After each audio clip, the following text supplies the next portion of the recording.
Let's go. Let's go. Wow. What a Sunday afternoon.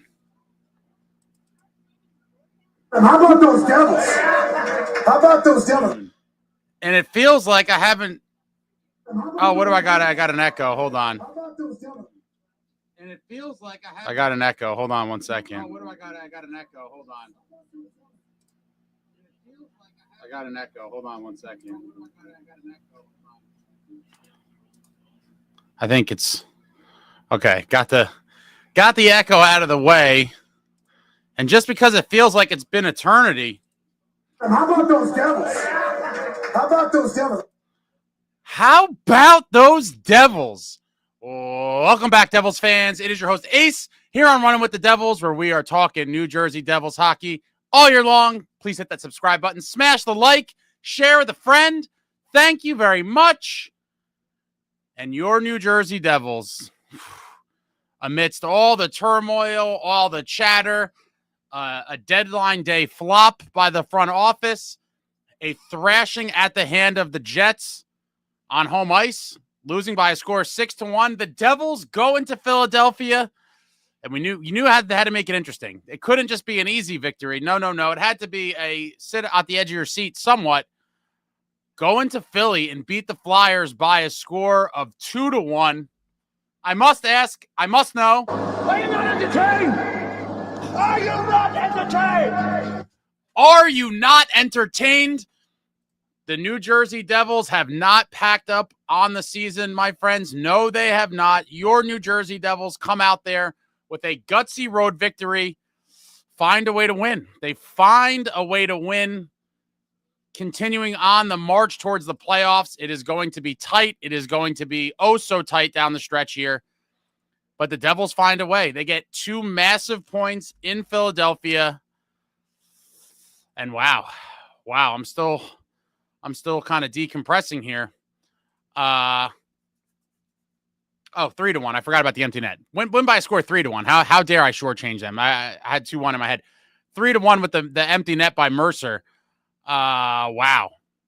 What a game. We get to the first period. Kind of a slow start. Not a lot of shots early. Seemed like they were kind of finding their legs. Again, slow starts. A kind of signature of this team on the season. And midway through the first period at 11:10, welcome to the New Jersey Devils, Cody Glass.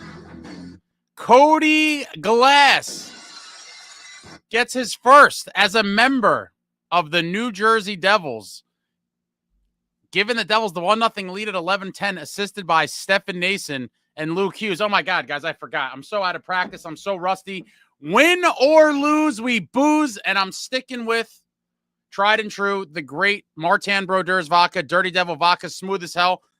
We're rocking with Marty's vodka, and wow, guys, what a win. This team is just, they're not going down without a fight. It is going to be a bloodbath down the stretch. Oh, wait, hold on. We got someone in the interview room. Hold on. Let me just listen here. Cheers to you guys. Win or lose, we booze. Victory vodka tastes so much better than loser beverages. When it hits your lips. When it hits your lips. It's been so long, it feels like, since I was able to enjoy some victory beverages.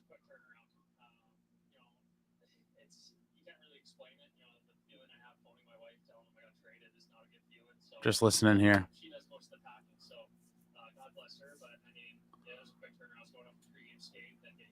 1 goal and 1 shot. Cody Glass.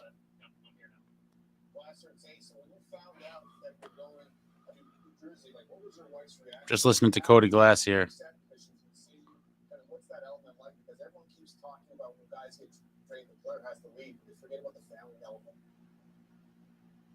Yeah, it's crazy. It's my 3rd time now, so I think she's becoming a little bit of a pro. It's so tough, man. Like, it's hard to explain just because, I'm here, I'm trying to, there's new systems, there's new everything. So there's new systems, there's new everything. I look back and I see my wife doing all the packing, taking care of the dogs. So I have to give huge credit, unsung heroes there, and she makes it easy on me, which is nice. Cody Biz here. No better way to get acclimated to your new group was score on your first shot in the organization. What was the initial conversation like with Keith and his expectations of you fitting in this lineup? Yeah, it went good. It was, he's watched my game in the past. He's loved my skill. I've been put in different roles in the past, just trying to fit into the NHL. But I have some skill. I work hard, and when I get my chance, I try and vary. It's a tough league to score, and and that's why it's you just got to keep going. You got battle, and it's the NHL, so you got not take for granted. He looks super young, Cody Glass. Looks like he's 10. You wear that tinted visor. For the people at home, what exactly does that tint on the visor do? Like, how does it help you out in the way that it does? Some pure style points, Biz. Style points for the tinted visor. You're right. I went through a little bit of concussion problems, so it just helps with the lights and stuff like that. I'm doing okay now, so there's no issue. But yeah, it helps with the lights, and it's my wife's brother loves it, so I keep going. You think you'd ever go straight over that stick tint on it, where it's almost like the reflector? Oh, I'll go reflector, yellow laces. I think that's a little of my favorite.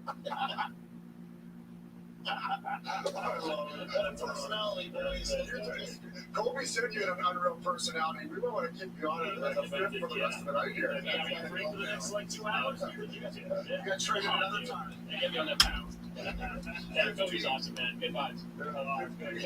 Listen, Dan, thanks so much. We're happy for you. Congrats. Congrats, buddy. Awesome. Thank you, guys. Appreciate it. That's nice. Not you just trying to dominate his time. He doesn't have to go home.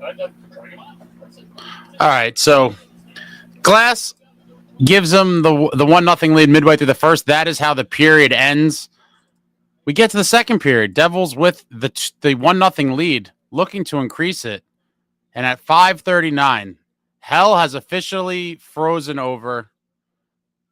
It really has.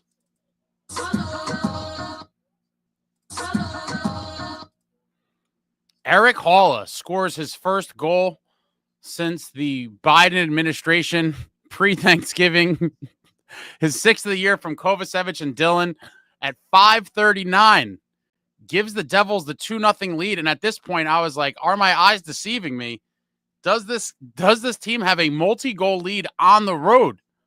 And indeed they did. 2-0 Devils after 2. Obviously, they had to make it a little interesting. We get to the third at 15-14. Drysdale gets one. Very close to being offsides. Super, super close. Devils decide not to challenge it. I think that was a risky one. And had they lost, we would have been shorthanded. And Flyers on a power play with the chance to tie it. Risky business. 2-1. They survived the last few minutes. Dirty hit by Sanheim. Super, super dirty hit on Brett Pesce. He looked like he was injured there a little bit, but super dirty hit. I wish McDermott was in this game. Obviously, I talked about it in the chat with some of you during the game. This is a game McDermott must play. Earlier on, we saw a pregame Brendan Dillon and Delorier face-to-face during warm-ups. Then shortly into the game, Delorier tried to fight Dillon. I'm sure Keefe told him not to. Then a little while later in the first period, Delorier was trying to go after Nason. I mean, these are the types of games that McDermott, that's why we paid him. Plain and simple. In a game like this that has some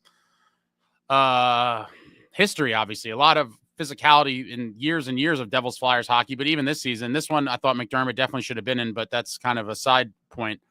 But cheap hit by Sanheim on Pesce. They pull the goalie.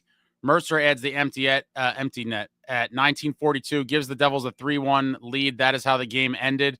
And a massive 2 points for your New Jersey Devils. Now, listen, guys, I told you, I'll always support the boys. I want to make the playoffs more than anything. It is going to be a battle for the rest of the season. Glad to see the team have a little bit of jump today, but by no stretch does a goal from Cody Glass vindicate Tom Fitzgerald's deadline. I'm sorry, but no, absolutely not. A single Cody Glass goal does not change anything for me whatsoever.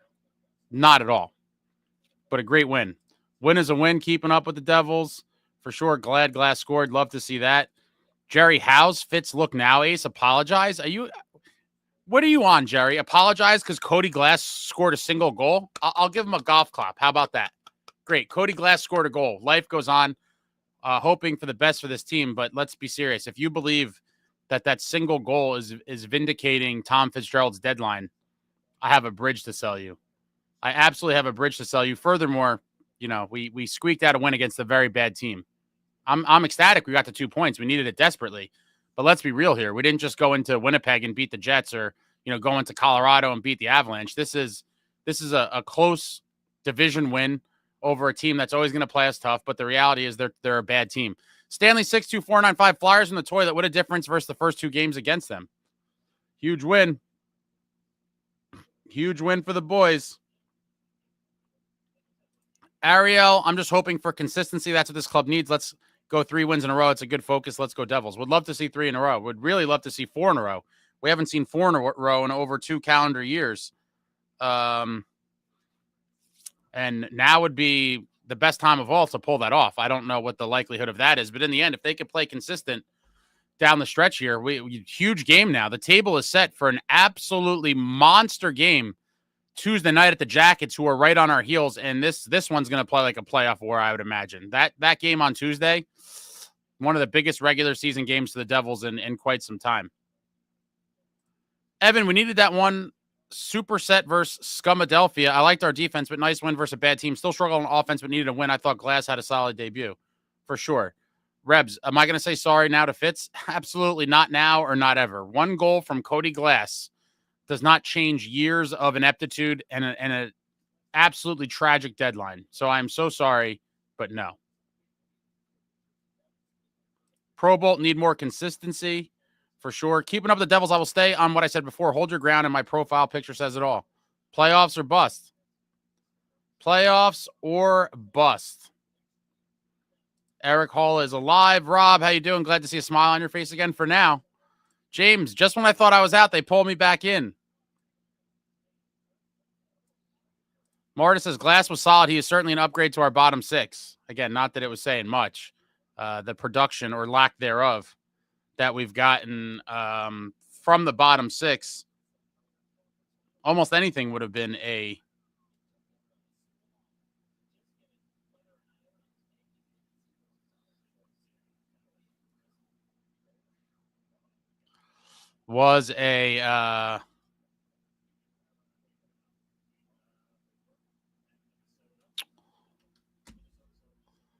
love to see any sort of production. Cosmo says, stay silent on Fitz now, Ace. Yeah, what are you guys on? I think you guys just like to talk smack. Like, oh, he scored a goal, so that means, Fitzgerald is great. Come on, man. Get a clue. Get a clue. Yeah, we got to go. That's the new sound effect for Glass, I think. I think it's official. I don't know how many more times we're going to be playing it. Based on the comments of the people in here, you'd be thinking the guy's going to be scoring a goal a game down the stretch, but Candy, I am 73.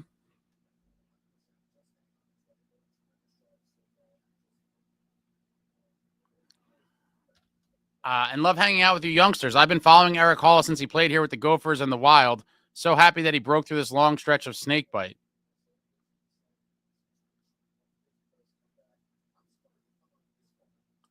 James, Ace, huge win, but this was against a very poor team. Got to show it against real teams. Fitz lifetime job.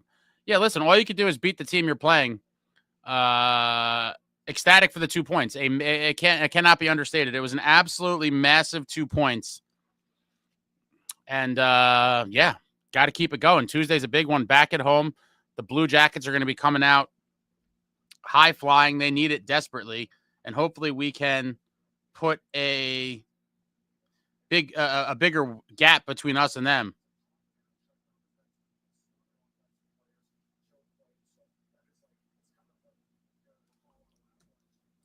Fitz gets an 8-year extension with full move clause. Rapid Blue is the new black. That was nice of the Devils to actually play in front of Jake Allen and not leave him hung out to dry for once. I mean, they could have scored more goals than 2, but wow, they hung on. And we might need to see a lot of these down the stretch. 2-1s, 3-2s maybe. But the Devils definitely don't want to get into high-scoring affairs because, the offense isn't getting it done like that right now. And when Markey comes back, when Markey's in there Tuesday, got to get him some goal support as well. 2 goals isn't going to get it done on most nights. Alex, good to see you in better spirits. Ace, new guys actually had a decent line going. Lukey was buzzing, and stop the Jake Allen hate. I don't know why anyone would hate on Jake Allen. He's been very solid for us all season long.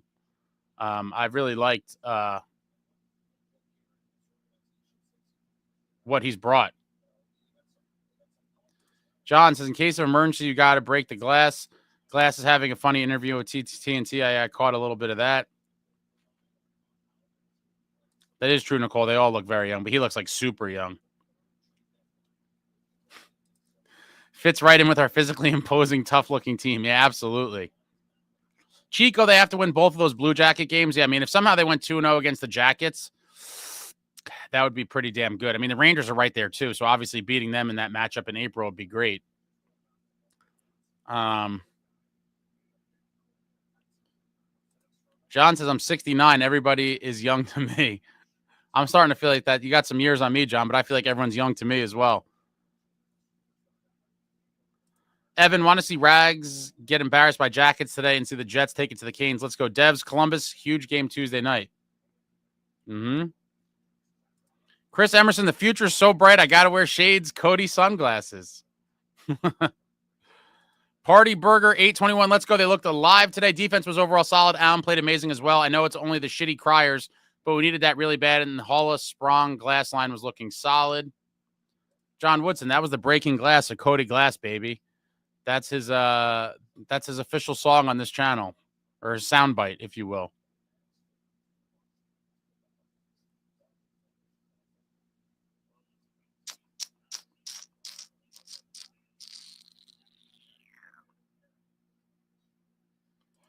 My buddy Goody, today we were, I guess, supposed to be heavier, edgier, more violent, but I'm glad we came away from the win. Let's see if the new look third line gets it done the rest of the way. That would be nice. Oh, yeah, I forgot. I'm all out of sorts, guys. We go to the game stats. Devils 23 shots on goal. Flyers are 24. Devils 56.8% in the faceoff circle. Flyers 43.2. Devils 1 for 1 on the power play. Flyers 0 for 1. Devils at 21 hits. Flyers with 28. Devils 14 block shots. Flyers 15 block shots. Devils 25 giveaways. That's entirely too much. Flyers 13 giveaways. Devils with 6 takeaways, and the Flyers with 4 takeaways. And what a game. Van Wellen says, Ace, I think you owe Glass and Halla an apology. What do I owe Halla an apology for? I've defended Eric Halla for a while. I mean, he went through a terrible stretch. I mean, it is what it is. But I've never bashed Halla, and I certainly never bashed Glass. I just said, Glass is not the acquisition that the fan base was hoping for on deadline day, and that remains the same thing. I mean, it is what it is. Jeff, wasn't it like 100 days since Halla's last goal? Yeah, it was something like that. It's been a while. Halla still sucks, let's be honest. I mean, I still like Halla. It's just, it's a rough stretch, man. It is. I'm not going to make excuses for him. The whole team's been struggling. When a guy like him does it, it's really unfortunate. Hopefully, he finds some new life now. David said, Fitz is a loser. I hope the loser I finish second and it's not my fault doesn't translate on the ice. Beating a post-sell Flyers team by 1 goal and an empty net doesn't tell me much. No, I agree. I'm not putting tons of stock into it other than this was a huge win we needed. We finally broke that losing streak, rebounding from that beatdown we got the other day. And hopefully the team has a little, good feelings going home against the Blue Jackets. That's another monster one. I just want the Devils to make the playoffs at this point, which is pretty sad. Where we started, what my expectations were. But in the end, now it's just like salvage the playoffs. We cannot afford to miss the playoffs again.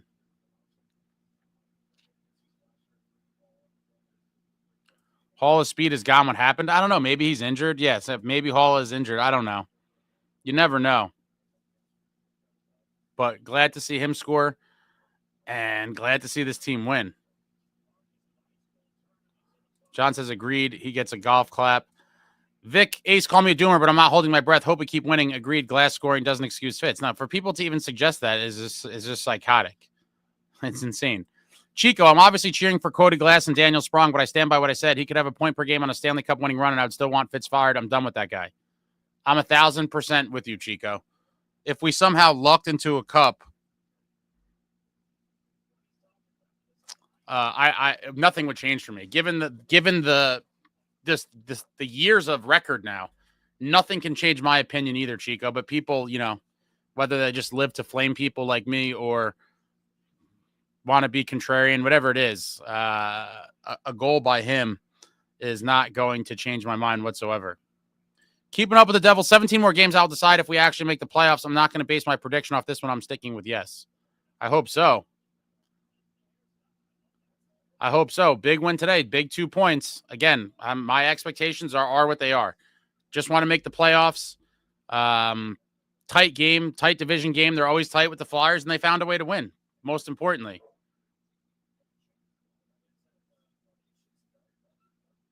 Bob Jones, I understand that you wanted more at the deadline, but look at the big picture. We aren't going far without Jack and the powerhouse in the West. Use the assets in the offseason for a trade.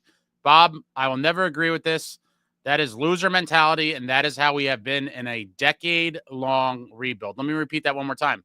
That is a loser mentality, and that is how we have been in a decade-long rebuild. Make the playoffs at all costs. Playoffs or bust. Do the best you can to fix the roster. Give the boys as big of a boost as you can for this stretch and into the playoffs. And once the playoffs start, anything can happen. If you believe the team is the New Jersey Jackhughes, then we don't agree. If you believe the team is propped up on one guy, furthermore, that's an indictment on the general manager. If one guy goes down and your season's over, pack up your bags, boys, make your tea times. Absolutely not. And that's a loser mentality. Blue Jackets games are gigantic. Evan, this offseason, we need to beef up our goal scoring. Jared McCann, other targets out there. We still have a lot of talent, but need to supplement on offense. We need to beat Jackets team. We owe them. Yeah.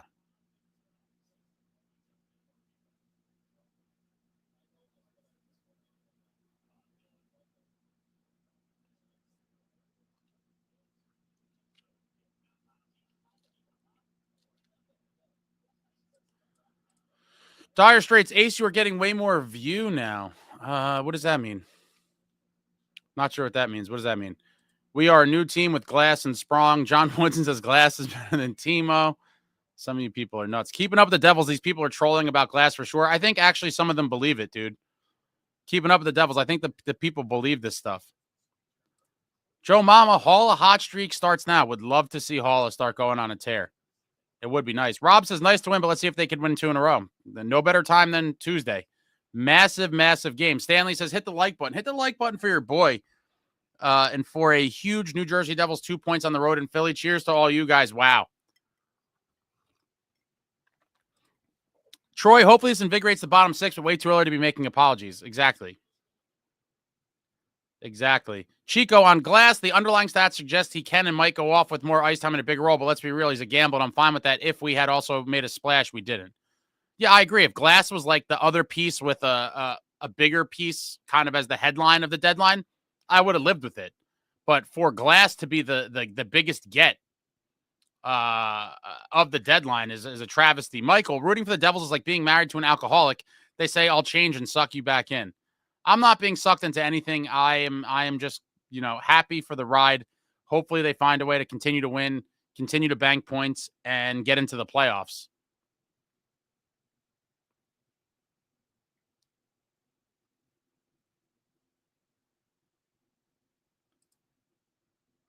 Jay Snow, if the Devils made real additions, it would have been great. Yeah, that would have been. Glass as a secondary or third piece on a busy deadline day would have been awesome, but we'll see. Evan, Jackets, Pens, Jackets, 3 of the next 4 games, all gigantic. I like us for sure at the Tuxedo Chickens pit. Jackets games could determine our fate. Have a lot of faith. Yeah.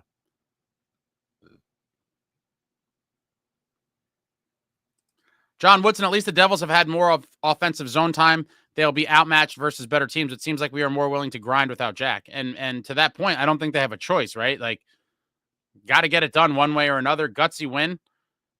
Not the prettiest, but 2 points is 2 points. And effectively, I think that was, they were pretty much toast before then. But yeah, now that's a real, the Flyers are all but done. They already were, but that's a pretty big blow to them as well.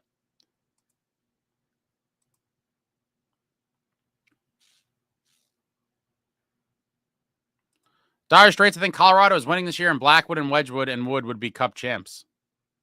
It's definitely possible. Jeff, should be the Stone Cold Glass break. That's exactly what it was, Jeff. Chico, got to win any 4 of the next 6, but especially both of those 2 Blue Jackets games. The season is salvageable, but it's got to start here and now or it's over. Vic, yes, Cotter was scratched. Michael Ace, what do you think about Gritsuk being the big ad for a deep playoff run if we even get in? I'm not even sure. Again, I've talked about this guy time and again with the KHL stuff. I never believe they're going to be here until they're here, and so I don't put too much stock into it. But in terms of it being a big ad, that's a completely independent event from the trade deadline. And so for people trying to spin it as that's some sort of, silver lining or whatever you want to call it, it's not, it's independent of the deadline. So it will be nice if he gets here and he can contribute, but I'm not, kind of incorporating that with the deadline moves and being like, oh, we got Gritsuk. Like that should have happened either way. Yeah, Vic, he was just healthy scratched.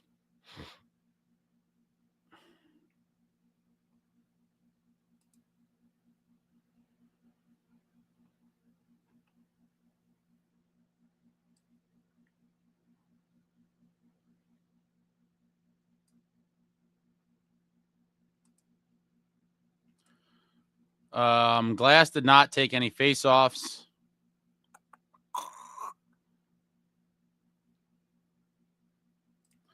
James says, call me crazy, but the games are much calmer and structured when Jack and Dougie out of the lineup. We are a better team without Jack. It's a shame Fitz didn't bring in a third line and second line scorer. I mean, I don't know that I could get on board that we're a better team without Jack. I mean, maybe the team has to play a different game, and on some nights it'll look more, I don't know what you want to call it, maybe cohesive or complete.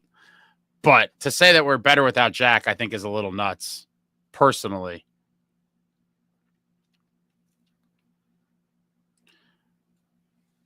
Evan, want to see Cotter back in for sure Tuesday night. McDermott needs to get some ice time. It's disappointing to never play the guy. Yeah, it's unfortunate. It seems like, what he brings is not valued by Sheldon Keefe. It is what it is. Maybe some of these games down the stretch will get in, but at this juncture of the season with points so crucial, we really may never see him again this year, which is super unfortunate.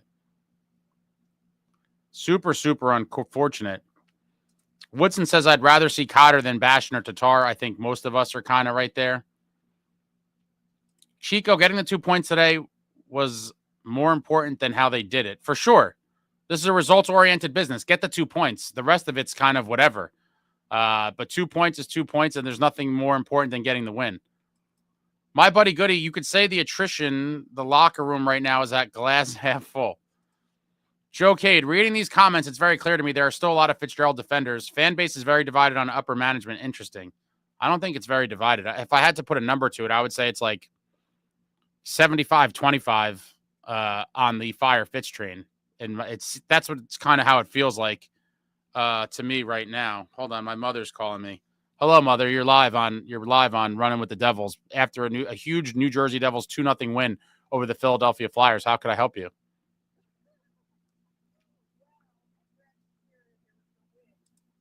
It's a very rare win, but it is a win. Yes. Mm-hmm.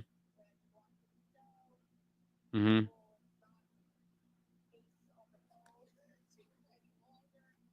You back, my son. What? I love you. I'll see you later. Can we get a Let's Go Devils? Let's go Devils. All right. And hit that smash and like. You're close. You're close. All right. I'll call you later. Bye. Bye. Oh, boy. Not making the playoffs would be devastating after the start we had. Beyond devastating. And on back-to-back years that were so promising, it can't happen. Got to make it. Got to make it. Woodson says win a cup and still hate Fitz. I would. And I know a lot of you would. Evan, Fitz is terrible, but our ownership truly needs to commit to winning and care way more. Give us the tools to succeed. I agree. SST, should we play Allen in the playoffs over Markstrom? No. No one agrees with your nonsense. This idiot was talking about we should trade Markstrom like weeks ago. Like, SST, get a grip, man. Markstrom is our beast. Woodson, we were getting bounced the first round with a healthy lineup anyways. Now we get to do it and have an excuse. Oh, boy. Oh, boy. Chico.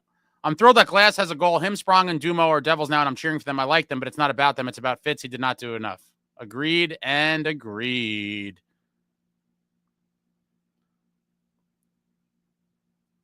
Rapid Blue is the new black. Ace owes nobody an apology. He says it how it is. He's fair. Ignore the trolls, Ace. You're the man. Thanks. I try to be fair, and I think I am very fair. But in terms of, the general manager situation, I was very patient. Lots of people were out for blood weeks before the deadline, and I kept saying the same thing. I think reinforcements are coming, and what we got was obviously underwhelming, and so, I gave my piece. Woodson, I would have traded Markstrom and Allen for picks and played Dawes. Really? That's interesting. My buddy Goody, hey, Ace, the boys had some real pep in their step. They really sprung onto the ice. Oh, man, we're going to get a lot of these cheesy things, I think.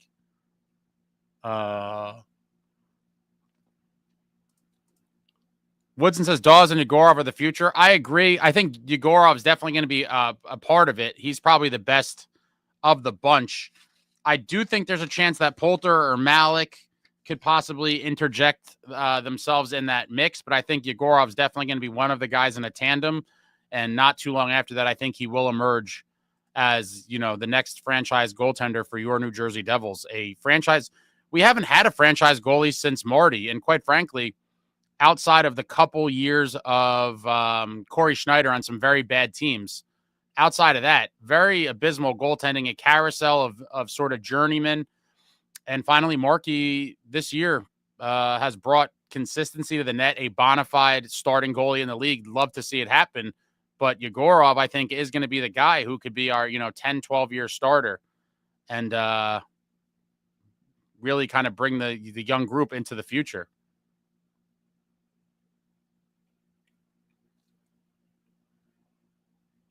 Wise discernment. Allen was lights out. So nice having good goaltending. Chico, if the trade with Pitt was Raquel and Glass for, let's say, a Casey a second and a 2026 first, I'm singing a different tune entirely. Oh, for sure. Yeah, something like that would have been something to truly celebrate. That would be a win now move by a team looking to make a sizable splash. I'm totally on board with you there, Chico. But what we got was, unfortunately, nowhere near that. Evan, we need a home win badly for the Loyals. The building needs a big reason to celebrate a big-time win. This week we get Jackets and McJesus coming in. Let's get it. Yeah. Time to start stringing some wins together at the Rock. Woodson says, I use the words tank, sell, and future, and somehow I'm still here SST. I'm kind of baffled, Woodson. I think it's come to the point that SST doesn't understand the way you talk and the way he does with his personal attacks and all the nonsense. And it's obviously very different. And, whatever. Chico, I like him, but man, it always feels good to get a W over that smug asshole Torts. I always wanted Torts to be the Devils coach, like from years ago. It never happened, but man, I do love his fire. It's unbelievable. And his media, interviews are gold. Woodson, but I value Timo and Markey a little bit, so I'm usually spared. Oh boy. Evan, Dirty Devil Vodka so smooth even more today than usual. Let me just. Oh, God, that Victory Dirty Devil Vodka. The official vodka of the great Martin Brodeur, guys. Go to their website and figure out where they sell it near you, or just straight up order it on the website. It's a great value and delicious. It's been fueling me all season long.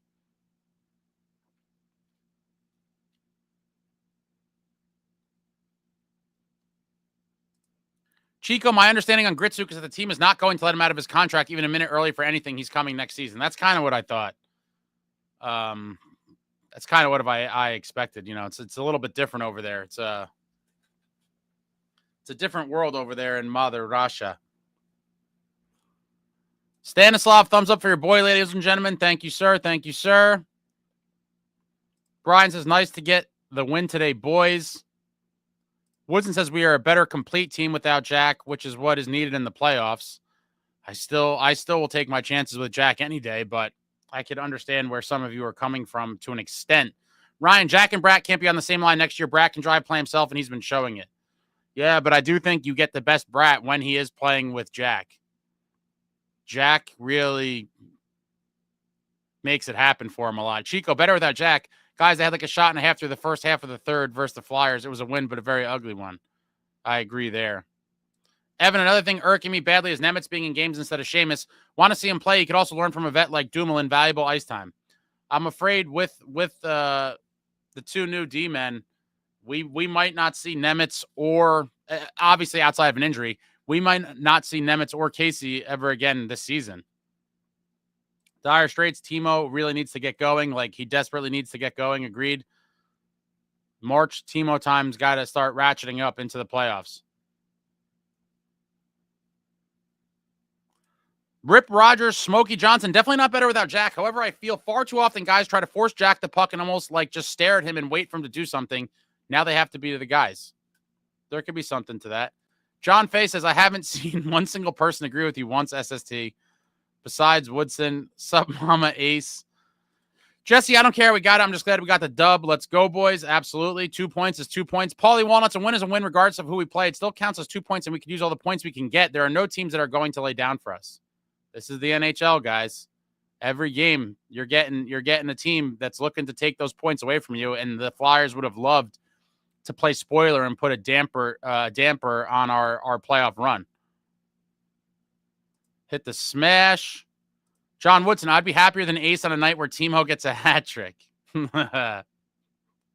Mama Ace is a beauty. Mama Ace on the line. Dire Straits, my dream is a big forward with skill like Jack and not made out of tissue paper. I mean, there's not many of them. I mean, listen, skill like Jack, I guess not made out of tissue paper is a pretty wide description. But, yeah, he's amongst the most talented guys in the league. It's been unfortunate that he's been injured. But, this summer, I guess it's going to be very interesting to see where we go with both the bottom six and looking for any top six talent. I'm very interested to see. There's some big names in free agency. There's some kind of mid-tier names. I'm just so far from my brain getting there at this moment in time just because, whoa. We have a big, was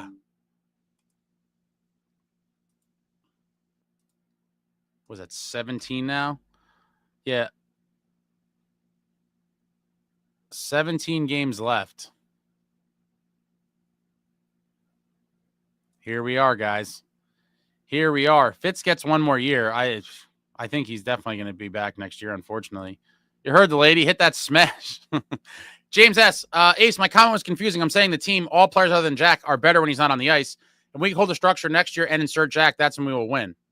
Yeah, I could see that to some extent. I mean, guys are forced to do a little bit more themselves than defer to Jack constantly. Wise, you better smash that like button for Mama Ace. Jay Snow, they ain't winning a cup. Just make the playoffs. You never know, man.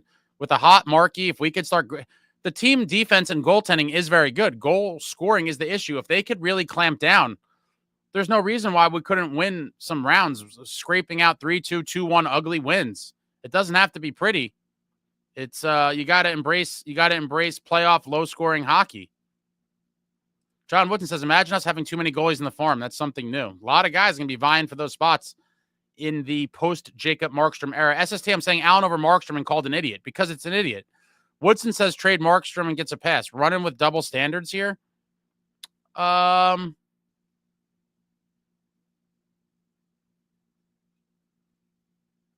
that's because Woodson's just embracing a tank, essentially. You actually, I think, believe that Allen is better. There is a little bit of a difference. Luke, good win, but beat a team they are supposed to beat and should beat. Nice to see Hall finally score. If Boozeface, he'd be able to trade Allen's rights to the draft. I mean, what kind of value do you think Allen's rights are going to have at the draft? I mean, essentially anything you get is a bonus because I don't see them bringing him back. But the craziest thing is I would not be shocked at this point if they did bring him back. As crazy as it sounds, I think it's a possibility, quite frankly.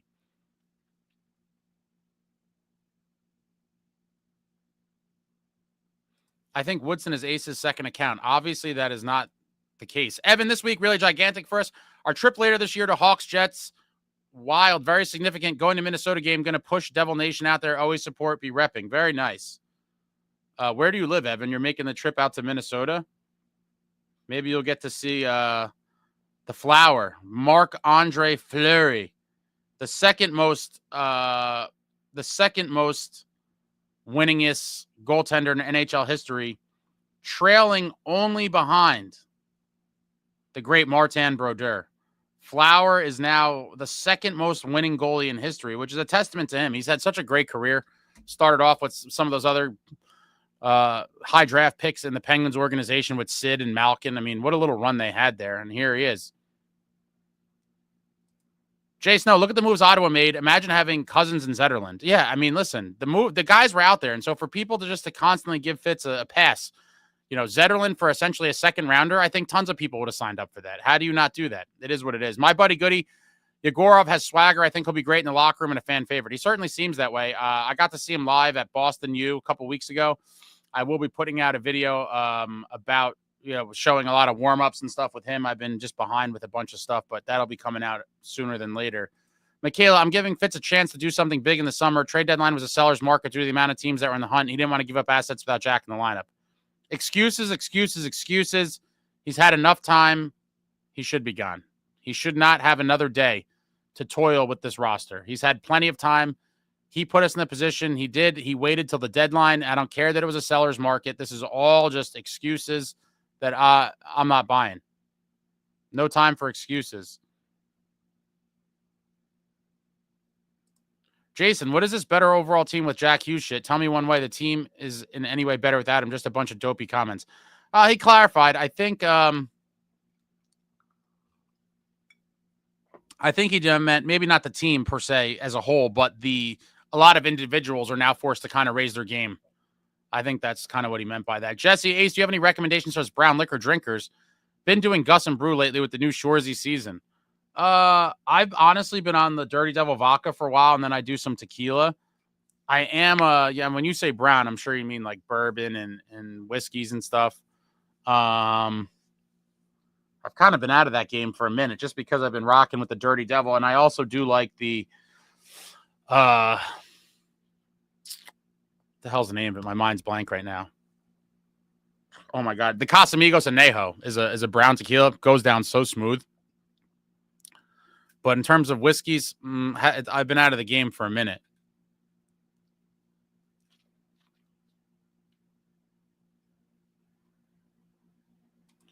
My buddy Goody says the team plays a more simple game without Jack, but not better. Waldo, going to the game on Tuesday, should I be nervous? Yes. I think you should be nervous. Well, I mean, I guess, what do you mean by nervous? But yeah, it's definitely going to be, it's a huge game.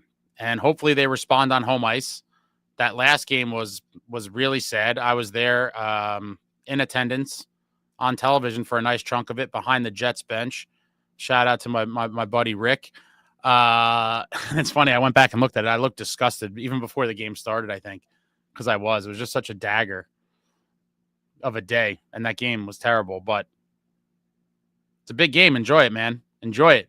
Wise discernment. Jack and Brad are very similar players. Personally, I'd rather separate them into two lines and then put them together for power play the last 5 minutes of periods. Yeah, we've seen a little bit of everything. I do think you get the best out of both of them when they're together just because they're both such dynamic playmakers. But, that these are all next year situations. These are all things for next season. James, this is potential next year. Bratt, Jack, Roslovic, Meier, Hischier, Mercer, Palat, Glass, Nason, Cotter, Geeky, Bastion, Rooney, Sprong. Not a terrible lineup. I do want to see Meier on the right wing. I don't know that we'll ever see it. Evan, Timo really needs to be the goal scorer he was last March and back in San Jose. At least some of that right now would be a huge boost for us. Yes, it would. Jay Snow says we don't have a ton of money after we pay Luke. That's assuming we don't make any moves with any of the contracts. Obviously, there is some guys that could be moved out to free up cap space. Insane Pollock, Gritsuk will be our Mitchkov next year. Oh, that's some real lofty expectations, my man. I don't know that I'm ready to make a claim like that. I mean, if he could have a season like that, that'd be amazing. Yeah. Michkov has 47 points right now in 63 games. He's going to finish with, 55, 60 points. I don't know that I could, pencil in Gritsuk for that kind of productivity as a rookie. Chico, hockey is so mental that even a couple ugly wins in a row can spark a team to actually start playing better. Yeah, I think that's what we're all hoping here for sure. Michael S., the Devils use this win as a catalyst. This is definitely the week to use it. Let's go Devils. Let's hope Gritsuk is. SST says, so what do we do with Cotter? Maybe play him on the top line? I mean, I just want to see him play. Tom Fitzgerald hit the like. Searle, I'm just hoping for a competitive first round, 6 games. Oh, I would love to get into that second round somehow. Make the playoffs first. And somehow find a way to win. Michael, remember I said last year in January, Fitz was extended, and to that point, we had goaltending issues to address, and at the time, Dougie was out, and that LTIR money was floating. I can't stress it enough. To me, that was the biggest, the most damning piece of evidence against the administration is that when you have $9 million of Dougie's LTIR money, I don't see any world where you don't spend it. It just was completely deflating. Michael says Fitz won't be fired this year either if we don't make it. I don't think so either. I think he's here for the long haul. Evan says Markstrom is better. Pro Bowl forever. Hopefully we start gaining momentum and start making better adjustments. Looking at Keefe. Wise discernment. Blocking SST helped my quality of life so much. Midnight Mike Show. What is the winning percentage of our remaining games? That will determine our playoff chances. I don't know exactly what that means, Midnight Mike, but I do know we have by however they calculate it, I guess strength of opponent, we do have one of the easier schedules left down the stretch. But again, doesn't mean much to me because this Devils team has struggled so often with quote-unquote bad teams that, you know, while if you could pick, you'd much rather have a easier schedule than a tough schedule, the fact remains the Devils can still struggle with these opponents and have to find a way to start burying these guys. Jay Snow says, no, we need all that cap money. Can't bring Allen back. Well, who knows? He might be willing to sign for super cheap.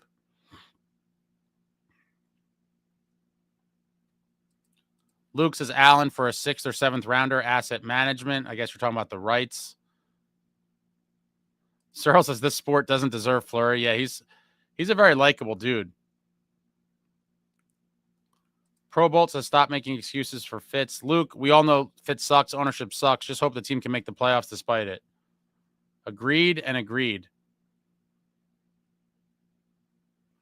Martin Ellis, making a trade is easy. You just pick up the phone. Oh, boy. Martin is one of these people that I'm just going to call the ignorance is bliss crowd. Chico, Devils won't do anything without Jack is an insane mentality and insulting to Nico, Bratt, Timo, Luke, Markey, and the rest of the team who clearly aren't giving up. They still have talent. Couldn't agree more. If you believe the team is done, if one guy goes down, then what kind of team did you have to begin with? Furthermore, if upper management believes that, then shame on them. What the hell kind of team do they think they made? It's a house of cards predicated on one guy, number 86. I'm not buying it. Once again, it is not the New Jersey Jackhughes. It is the New Jersey Devils. Crest on the front of the jersey, not the name on the back. Plenty of talent. No reason to not be able to still win. Oh, boy. SST, genuine question to Ace. If Markstrom's struggling in the playoffs like Vitek, do you put Allen in goal for the rest of the playoffs if he plays great or stick with Markstrom and the Devils crush out? If any goalie struggles, I would go to the backup. But I don't know that I would ride Allen for all of it. But no, regardless of who the goalie is, if a goalie's struggling, I would always go to the backup when it makes sense.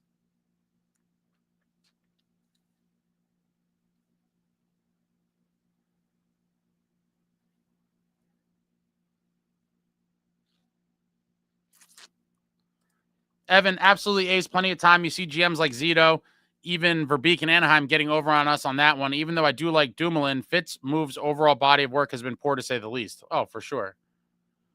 Benjamin says this is a big nothing. Philly sucks better than we do. But Benjamin, let's be real, man. I'm down right now as a fan. But in the reality is, these were 2 massive points for the playoff push. It cannot be, you know, marginalized. These were 2 massive points that we so desperately needed, and hopefully a nice kind of self-esteem boost for your New Jersey Devils. Luke says Hamilton should be moved. Always hurt. And we have Luke. Love Dougie, but that cap is needed elsewhere. I agree. I do think life without him, it's going to be an adjustment. But I do think the cap could be better spent elsewhere, and maybe that opens up a spot for Seamus Casey. I didn't see us getting 2 defensemen at the deadline, and so, you know, who knows what Fitz's plans are for them beyond the season. But I do think we will see some changes on the blue line for next year, and obviously Dougie makes a ton of money, so he's a logical one to move on from. Furthermore, with Kovacevic being locked up, which I was very happy about, and, you know, almost to the exact contract that I predicted months and months ago, much to the chagrin of SST, who was completely wrong like he normally is. Maybe Nemitz or Casey are up here full-time next year as well. It did seem like for the past couple weeks, the organization, whether it was Keefe or Fitz, whoever it is, it seemed like Nemitz was kind of above Casey in the pecking order for the time being. But a lot can change between now and next season, including, you know, rookie camps, training camp. That's going to be a competition, and it might come down to the 2 of them vying for one spot again. Sir, with the Kovacevic extension, I think Nemitz is as good as gone unless Hamilton falls off a cliff. Well, if he hasn't already. At this point, I don't even know if it's worth trading Nemitz. I believe they've just battered his value down so much further from what it was. You know, with the whole kind of banished to the AHL for the majority of the season. Then they brought him up, and then they took him out of the lineup. He's kind of in and out of the lineup now. I fear that his value is nowhere near what it once was, and I wouldn't want to trade him for the sake of trading him if the return's not going to be there. And at the moment, I don't think it would be. Zachary, enjoy the defensive style of hockey. Devils are going to have to grind it out going forward. Philly is a bad team, but hopefully the Devils get hot and go on a run. That's right, Zach. That is right. Tim Frith should sign Besser and Marner this coming offseason ace. I've talked about this time and time again. I'm surprised that some of you don't realize now exactly who would be considered like ace players and who would be considered not ace players. This comes as no surprise, like I said, to those of you that kind of have me figured out by now. Mitch Marner, despite being a great talent, is 1,000% not an ace player. And because of the contract he will command, I have no interest in Mitch Marner, unfortunately. Soft, child, very good player, but not the type of player this organization needs. He is going to get a ton of money elsewhere, and good luck to him. I don't want to be the team paying it. Besser, if we move some money around and have the space, and depending on what he's looking for, Brock Besser definitely would be a guy on my radar for sure, but Marner, absolutely not. David chimes, not enough room in a text to list how badly Fitz handled the deadline, not just lack of trades and clear fumbles, but in messaging, dissed his own organization with "we don't have assets" excuse.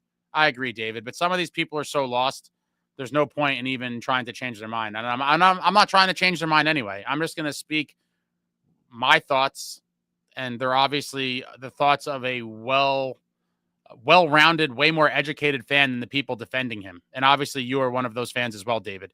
James S. Ace, not saying the defense was excellent today, but definitely possible that they get back to structure that could make them a tough out in the playoffs.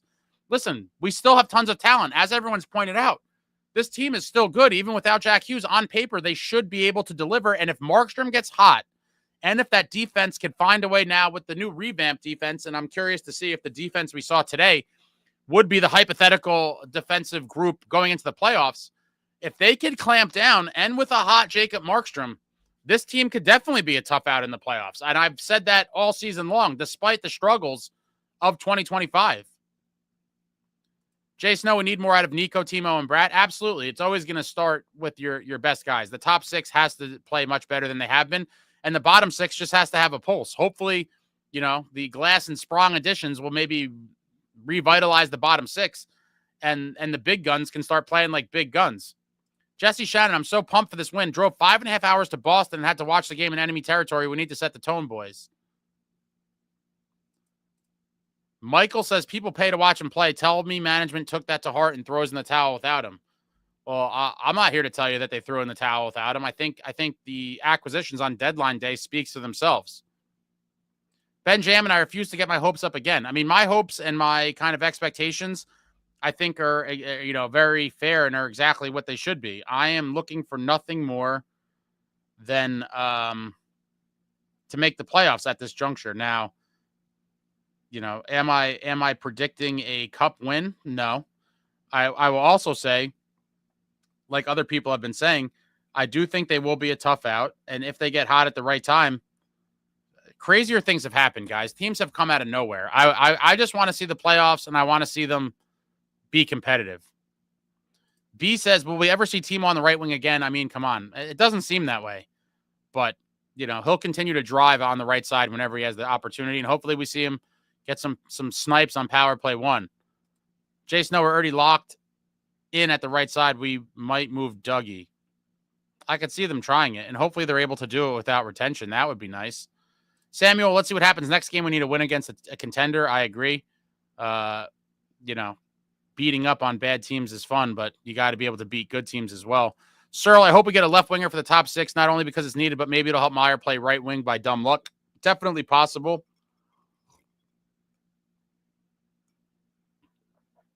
Kenny says, Brady or bust in the offseason. I let that dream die a while ago. I just can't see it. I will say, if Ottawa misses, I do think the chatter of him potentially wanting out of Ottawa will get loud. And if there is a kind of bidding war or whatever for Brady Tkachuk, Fitzgerald must be involved. I have no faith in him being able to pull off a deal like that, though. He couldn't even get some of the okay names available at the deadline or rumored to be available at the deadline. Landing a whale like Brady Tkachuk, I think, is way beyond his scope of capability. Michaela, Marner wouldn't come here anyway. He hates Keefe 100%. Is that true?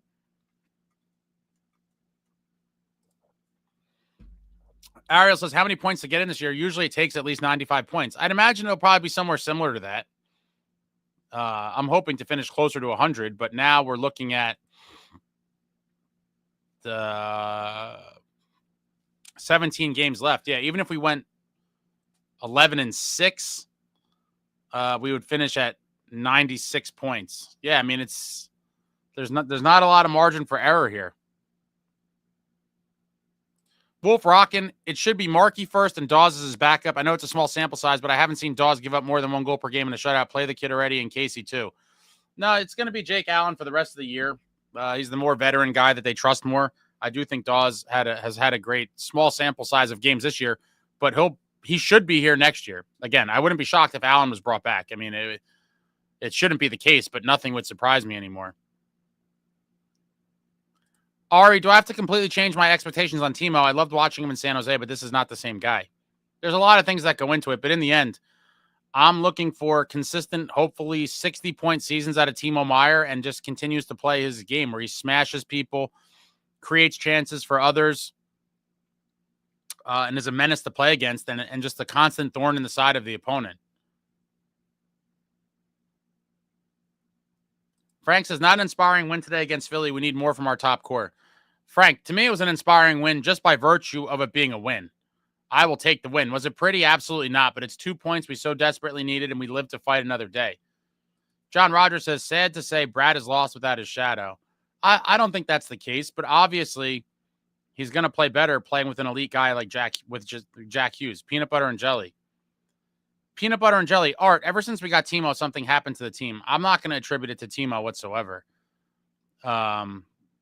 And Timo was, on the team that made it to the playoffs. The last season was just cursed every which way possible. Injuries, the whole Mikey McLeod thing, goaltending fell off a cliff. Last year was just a combination of complete misfortune.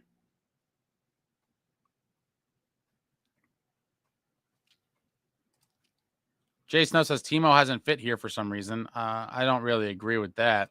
Mark, don't get excited, Ace. This is the Flyers who suck. They can't beat the big boys. Well, we're going to find out. But for now, I will take the 2 points gladly.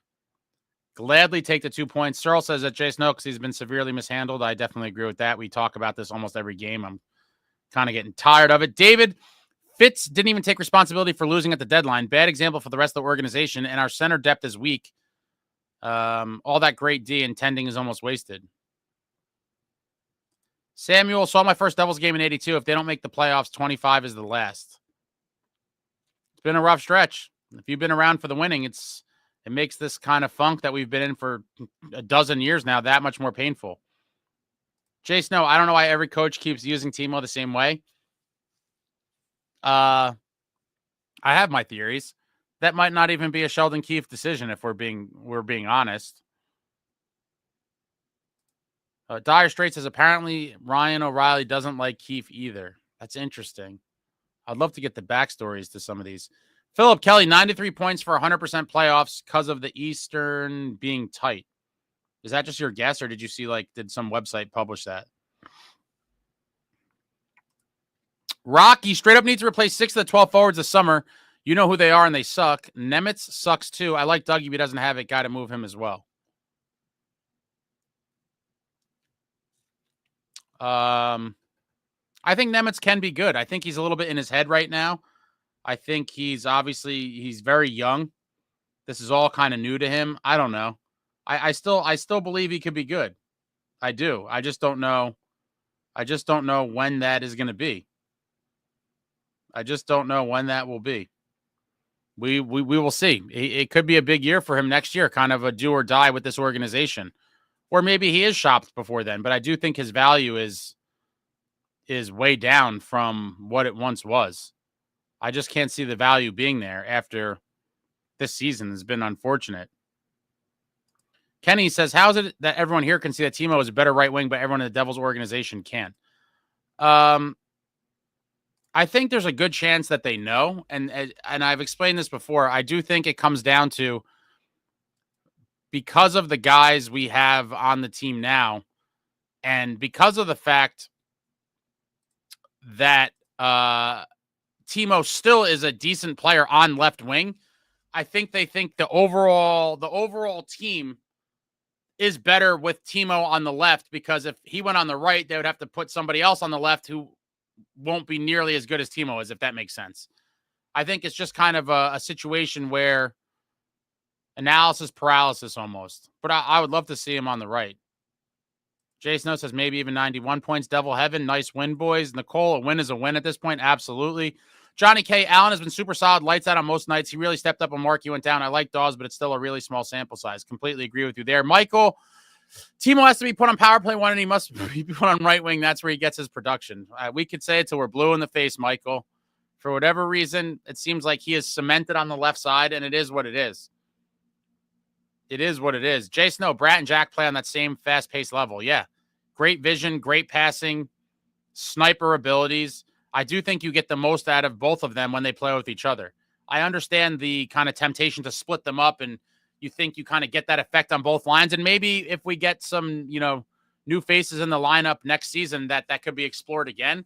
But I just think when you have two guys like that have chemistry, obviously they've had it for years.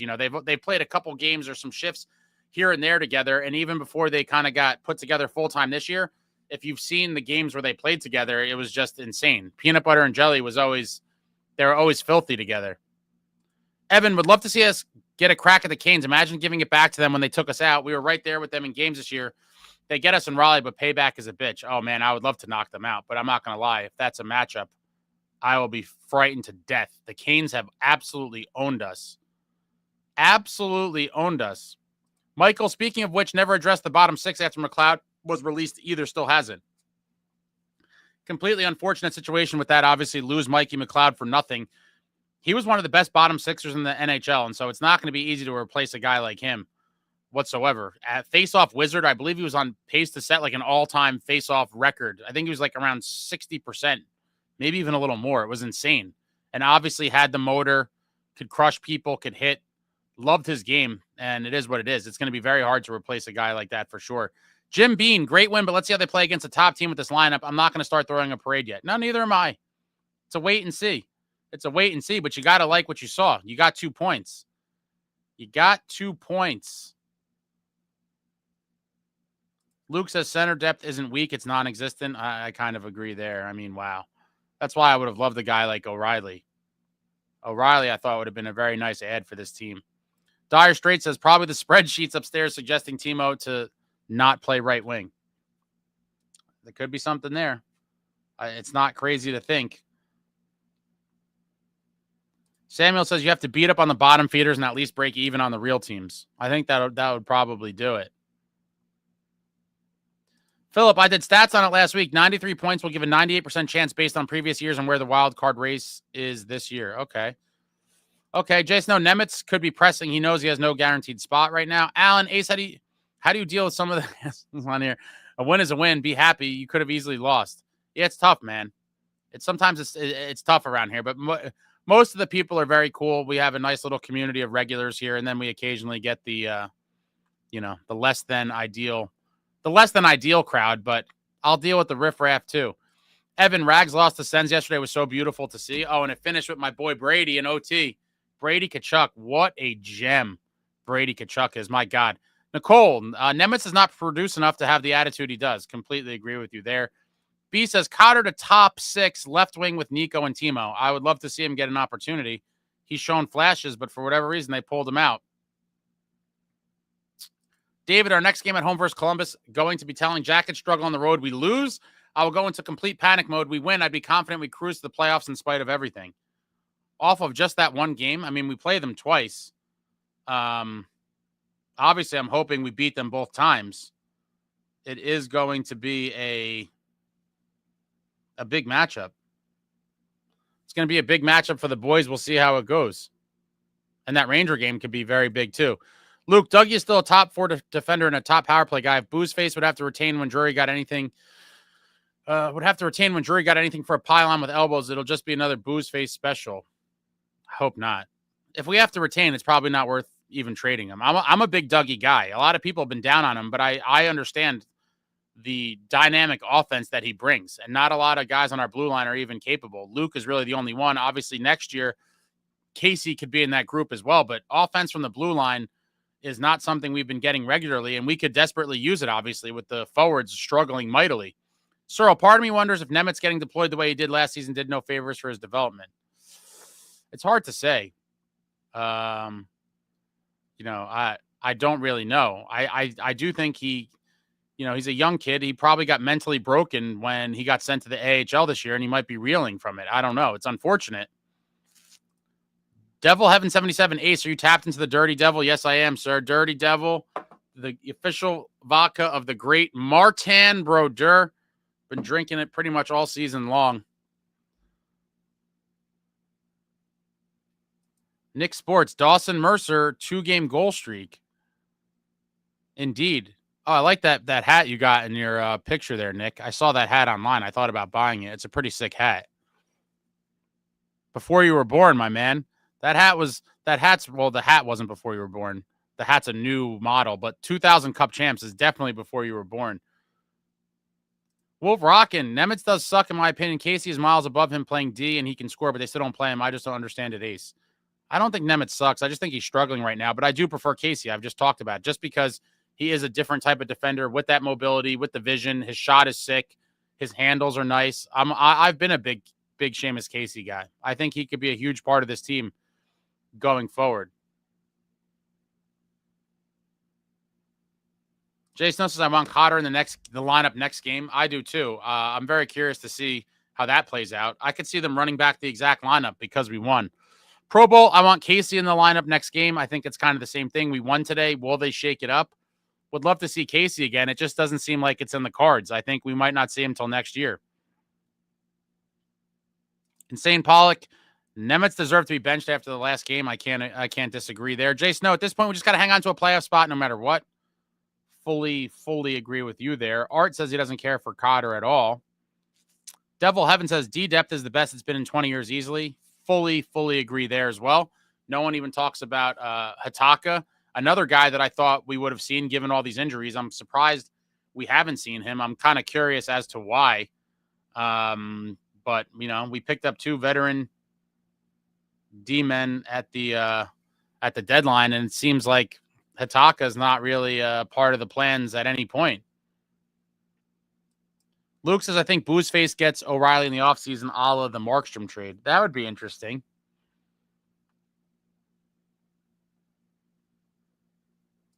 Walter Sturm is winning faceoffs at 60% pace this year. I guess we didn't have the assets to get him. What a joke. I believe he went for a 4th rounder, right? That was one a lot of people were really upset about. The Zetterlund one as well. I mean, listen, for the people that say, what was Fitz supposed to do? For the Fitz apologists, and then people were like, oh, give examples of guys that were actually moved, as if that means anything. There was tons of guys that you could have obtained that ended up staying put, which is fine. But so for the people that need like actual guys that were traded for it to be valid to them, you look no further than a guy like Sturm and Zetterlund.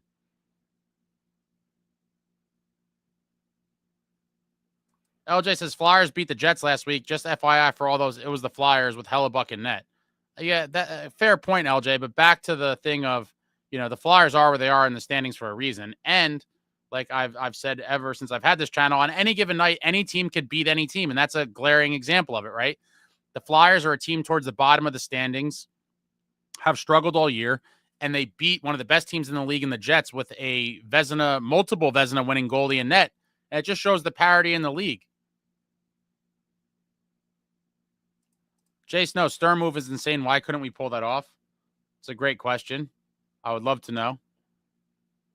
Samuel says, I'll be confident when the numbers say we are in the playoffs, not before. I won't be happy about that until we clinch the playoffs, which may take till the last day of the season, honestly, or a couple days before. Liam, who are we rooting for, Rags or Blue Jackets? I can't root for anybody in that one. It's a tough one. There's no win for the Devils in that one. The game must end in regulation. That's the only thing. It cannot be a 3-point game. Both teams cannot get points there.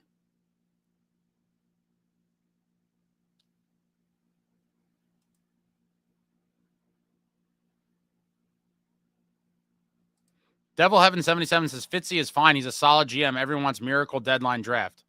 No, Devil Heaven. We just want more than terrible. The track record is atrocious. If I'm not going to sit here and go over it all, but there's nothing solid about him. Nothing whatsoever. Solid is a ridiculous adjective to use. Luke, that game versus Columbus is a 4-point game. Need that win. Yeah, it's huge. I'm super jacked up for Tuesday now. Art says, Liam, we do not root for the Rags ever. Luke, I'm a huge Dougie guy. He just has to be the odd man out. Cap, plus he still has value, and we need that cap elsewhere now. I agree. Evan, a lot of these Canadian clubs coming down to see us in Newark. Let's send them all back crying. Home heavy schedule rest of the way, except for that middle country trip to North Country. Go Devs.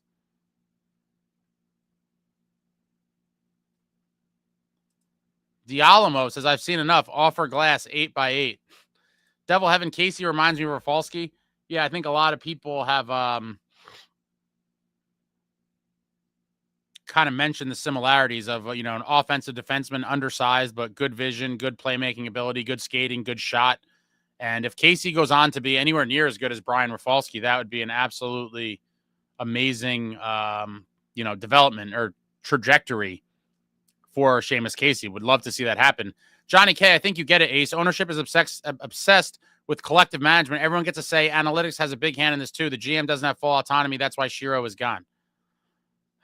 I do think that's the case, Johnny. And it is very disheartening on so many levels, but I think there's something to it. Mike, second best goals against per game seems to be overlooked by many in this group. If they could hold the line on D and with Markey back and squeeze out a couple goals, they could do some damage. Let's go, Mike. I love when people start talking sense in here. When you can hold another team to a minimal amount of goals, preferably 0, 1, or 2, if you can do that and find a way to get some greasy ones in the playoffs, you could go far. Goal scoring is at a premium. The ice shrinks. Chances aren't as abundant.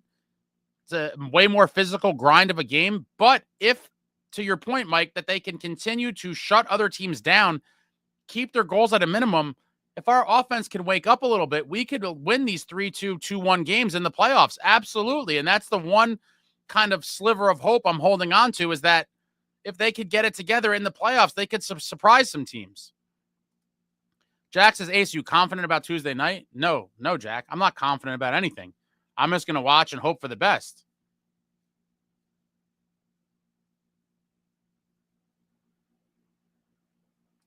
Mike, they just need to realize the team identity has changed. They're not an offensive powerhouse. Build the game plan around this. Yeah, we will see. Will they buy into a more muck it up grinder type of game? And if they want to succeed, they have to. We are not going to be the 5 and 6 goal Devils that we saw earlier in the season, down the stretch. It's just not going to be possible. They need to embrace the grind and start winning games that way. Searle might get some flack for this, but if Casey wasn't shooting at 44.4% and our goaltenders didn't have a .983 save percentage with him on the ice, he'd be viewed pretty similarly to Nemitz. It's a fair point, Searle, and it very well may be the case. However, Searle, he is shooting at a 44.4% pace. He's that good offensively, and so I understand the point you're making, and obviously 44.4% is nowhere near sustainable over the course of a season, but he's lethal from the back end. And on a team that struggles to score on a lot of nights, I think he's a guy that really could bring that element that we need. Ryan says, nothing better than a keg victory beer.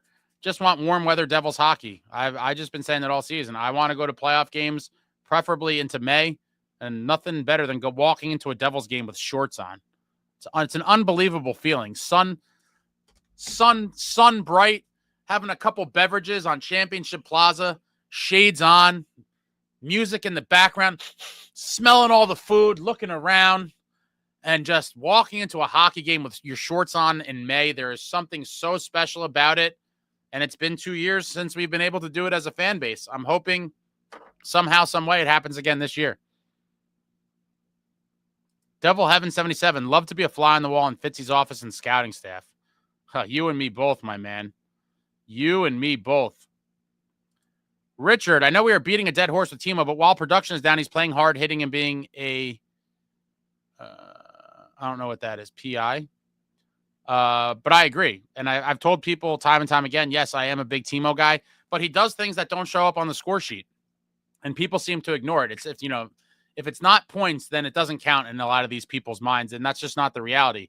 He does all the little things right. He makes us a much harder team to play against. All of these things have value. Hopefully, he could get the production up. That's what's missing right now, the finish and the production. Luke, got to root Jackets in regulation and then beat Jackets. I like that plan. It pains me to ever root for the Rangers. And St. Pollock, Ace, did you ban that Howard guy? I know you were close a couple of weeks ago. No, I don't like banning people. It's really against my DNA and everything I stand for. I've only banned one person in my entire life. It was SST, and he's subsequently made a new username. Jace, no, Casey's small, but he plays hard. Nemitz at times looks like he's just gliding out there. Devil Heaven, this D is going to have a lot of problems as far as depth. Hopefully offense too. Okay.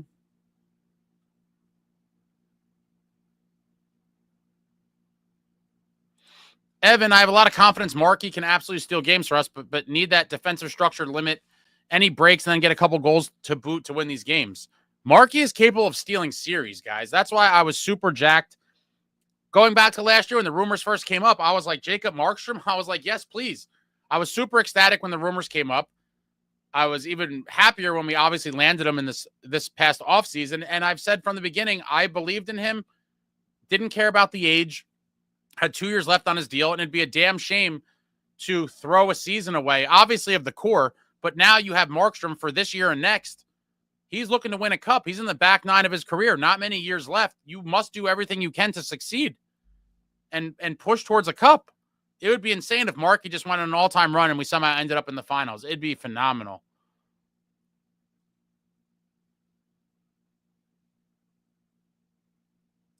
Richard, I feel like the new dudes played pretty well today. I mean, it was the Flyers, but any team can win on any day. Let's go Devils, for sure.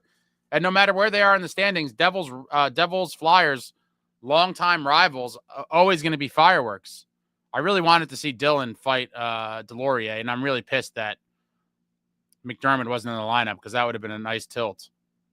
Michaela, going to the game on Tuesday. Hopefully they get a W for my birthday. Let's go. All right, Michaela. Hopefully they treat you to a win for your birthday is right. Insane Pollock, is it quite possible Lindy messed up Nemitz's confidence? No, I think Nemitz's confidence got slightly messed up when he was sent to the AHL this year.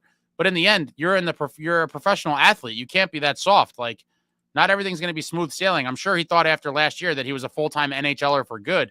But, you know, teams change and your situation changes. And his situation found him on the outside looking in, sent to Utica, and he's got to figure out a way to get back up to game speed in the NHL.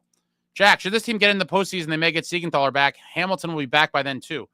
I got to go back. Is that what he's – I thought Fitz said he was done for the year, and then he meant regular season. So Siegenthaler and Dougie could potentially be back for the playoffs. Was that the verdict of it?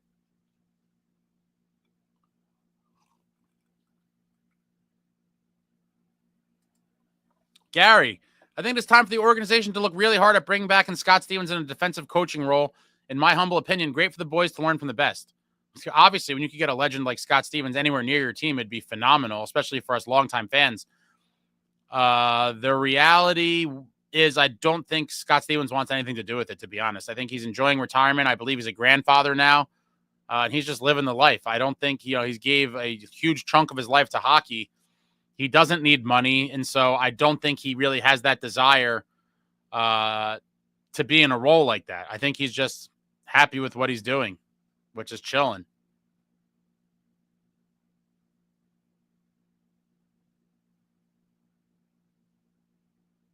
Then Jack says, Dylan, Hamilton, Siegs, Kovacevic, Luke, Pesci again. Same pairs we had for at least half the season.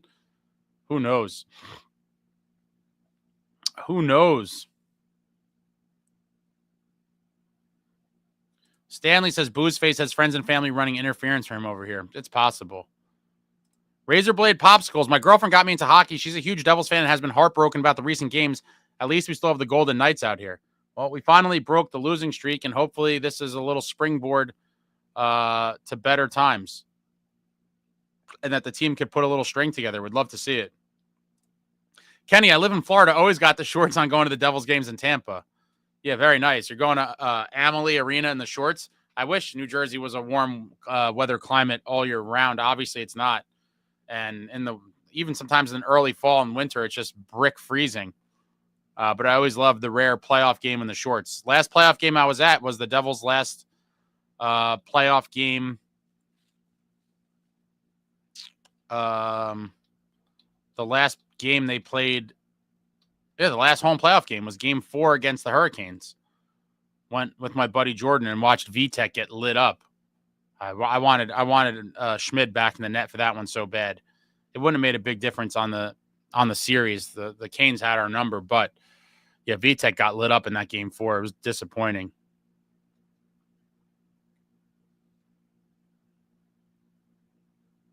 Insane Pollock, is there any possibility that after the Meier trade, Greer did not take Fitz's call? Absolutely not.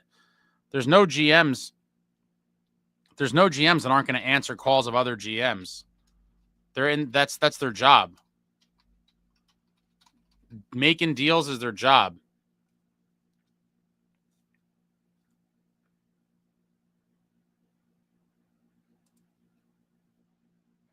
Evan, always extra special to win the Turnpike battle, regardless of anything else going on. Agreed. Probably they're our second biggest rivals behind only the Rangers. David chimes, if we started finishing at average rates, even without Jack, we're legit dangerous, but let the spreadsheets tell Keefe that Timo should be on left wing and not practice breakaways more. Paulie Walnut, speaking of banning people, have you thought about banning that rags troller Erica G that crawled in here yesterday? I saw some of the stuff. Again, the chat goes pretty quick, so I'm just kind of skimming over stuff. I kind of skipped it. But if we get Rangers trolls, I'll definitely have no problem banning them. Nicole, Nemitz needs to get over himself. His attitude translates to his play. He needs to learn to not let it bleed in. It's definitely possible. It's definitely possible. Rabid monkeypox, deport Nemitz to another team. I think that'd be trading, not deporting. It would just be a trade. SST says, I didn't make a new username. I'm SST forever. I made a second account. Huge difference. All right, same thing. You say tomato, I say tomato. Dialamo, someone in the hockey message board I frequent photoshopped a Cody Glass banner raised to the Prudential Center rafters after his 2-point debut. Well, the way some of these people are talking in here, you would think that that's a thing, right? Devil, haven't been a Devils fan since '86. Very nice. Albert, will we ever see Hataka or Musial?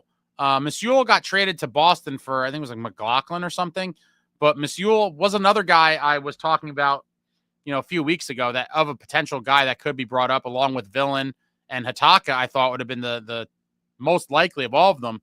But Hataka hasn't gotten a sniff, and Musial was traded. So very interesting stuff. Favorite D-man needs 27. Oh, absolutely. Sky to Niedermeyer. Living legend. Damian Wayne, sorry, I'm late to the chat. Huge win today. Still have faith in this team. I'm pretty sure Drysdale was offside on his goal. It was very close. How do you think of Glass so far? Also, I'd rather have Casey than Dumoulin. I'm a big Seamus Casey guy. I was rooting for him to get back in the lineup. It's definitely evident that Keefe and Fitz or whoever are squeamish about playing young, inexperienced kids on this crucial stretch trying to get into the playoffs. And so we might not see Casey again until next year. And I think they're just going to go with more veteran D-man while we try to get to the playoffs. Obviously a nice debut for Glass, but it's one game. I mean, I'm not lighting off fireworks or vindicating Fitzgerald by any stretch. I think it was crazy. Miss Yule was traded. Yep. Wolf Rockin', we just need one or two players to get hot in the playoffs. I know I'm older, but in 95, Claude Lemieux only scored 6 goals in the regular season, then had 13 in the playoffs and was the MVP. What a beast. What a beast he was. And there he is right over my head. 1995 Conn Smythe winner as the most valuable player of the playoffs. I'll never forget Gary Bettman's dorky ass walking onto the ice and getting booed, and with the announcement, the Conn Smythe Trophy is awarded to the most valuable player of the playoffs, and it goes to Claude Lemieux. And Pepe skated over there with the tears in his eyes. What a scene, guys. For those of you that lived through that, we're a few months shy of that. Was 30 years ago. Oh, man. 30 long years ago, the New Jersey Devils captured their first Stanley Cup. Devil having time to bring back the old rivals that I grew up with. Flyers and Rangers is almost there. Yeah, they're starting to brew a little bit, right? It seems like the rivalries have gotten a little more intense over the past couple seasons after they were kind of lackluster, in my opinion, for a while. Obviously, the teams being good always adds to the rivalry. And, stemming from that 22-23 playoff matchup with the Rangers, it was looking like we were going to have a nice little rivalry going for years to come, with both teams being very relevant and good. Luke, trade Hamilton in the offseason, trade for another top 6 center, get a top 9 scoring winger, fix the bottom 6. I'd keep Glass, Laser, Fashion at cheap, Tatar goodbye, move Palat to bottom 6. There is going to be a lot of tinkering with this roster in the summer for sure, and we will see how it all plays out.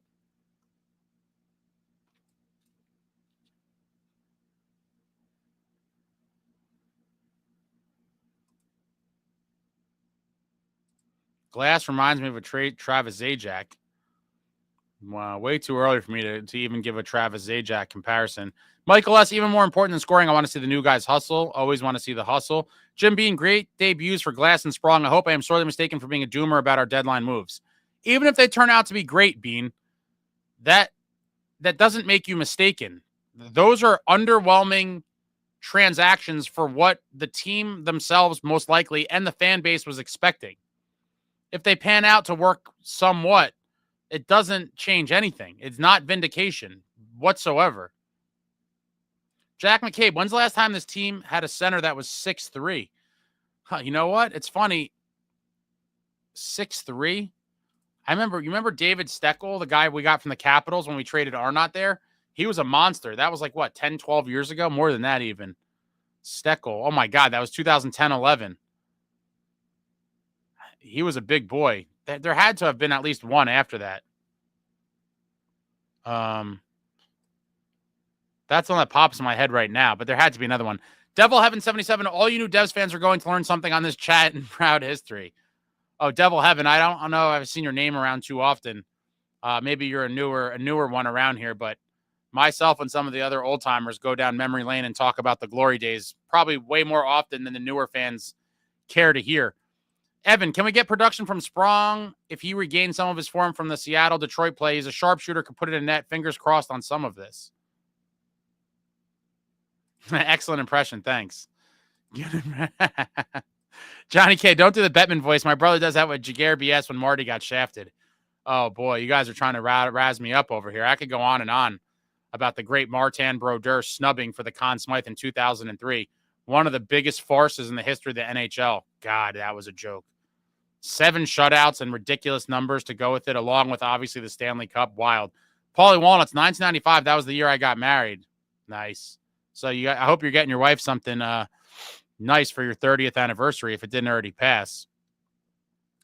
Jack says Palat is getting bought out after this year. I think it's a possibility, but I also wouldn't be shocked if we see him again next year, guys. Dialamo was a wee 5-year-old in 1995. You were just a little too young to remember, I'd imagine. Do people remember shit from their 5? Very little, maybe. It's always funny. I always wonder what stuff my little nephews are going to remember when they're older. The older one's 8 now, so obviously he's going to remember tons. The other little guy's about to be 6. Walter, yes, Ace, 30 years ago, I was there with my number 22 jersey. Very jealous. I was a 9-year-old kid at home, just watching on TV, getting super jacked up. Devil Heaven, at one point, mid to late 90s, even Penguins as far as rivals. Keeping up the Devils, who cares how good they are when they could have done better? If you're talking about the deadline, yeah, 100%. Chico, guys, Glass had played 12 minutes as a Devil so far. He's a Devil now, and I'm cheering for him. But 12 minutes, I know that seems like a long time to most of you. Albert, need the third piece of the Hughes Bratt line. It's definitely not Palat. Your thoughts? 100%, Albert. That was the biggest question mark going into the season. Who, if anyone, would step up to be that guy? Fitz took what I would call a low-risk, high-reward gamble on Tatar. And it didn't pan out, obviously. And quite frankly, Mercer didn't really pan out to be a top 6 guy either.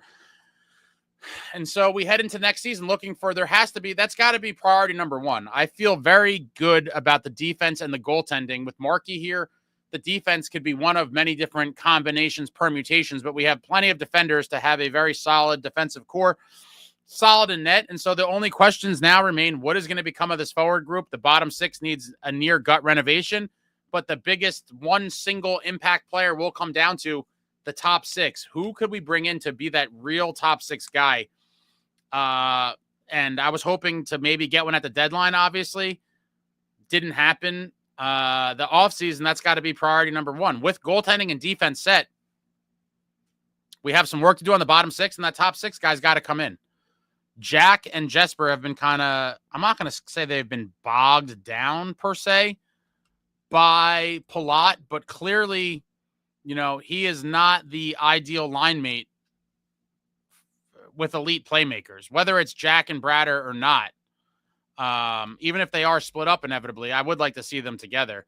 But you got to get a bona fide top 6, especially someone that could finish, to play with them. There's been tons of games this year where you're like, ooh, like, they generated chances or something and Palat couldn't finish. And I like Palat. I do. I just don't like him on a line with them or in our top 6. And I don't like his contract. So I do think he gets ripped a lot. I do think Palat can provide, something to this team. It's just unfortunate that it's at the price tag of $6 million. And because of our roster being what it is, he was forced to play in that top 6. It's not his, that's not really where he belongs at this juncture of his career. Luke, I want a top 6 center because I don't think you can count on Jack. Just hope he's back by November. Oh, wow. They said training camp. You're now saying November? I mean, maybe that's just you being pessimistic. He needs to be there for opening night. But, and I've talked about this forever as well, I do want a big hulking center. Someone give me a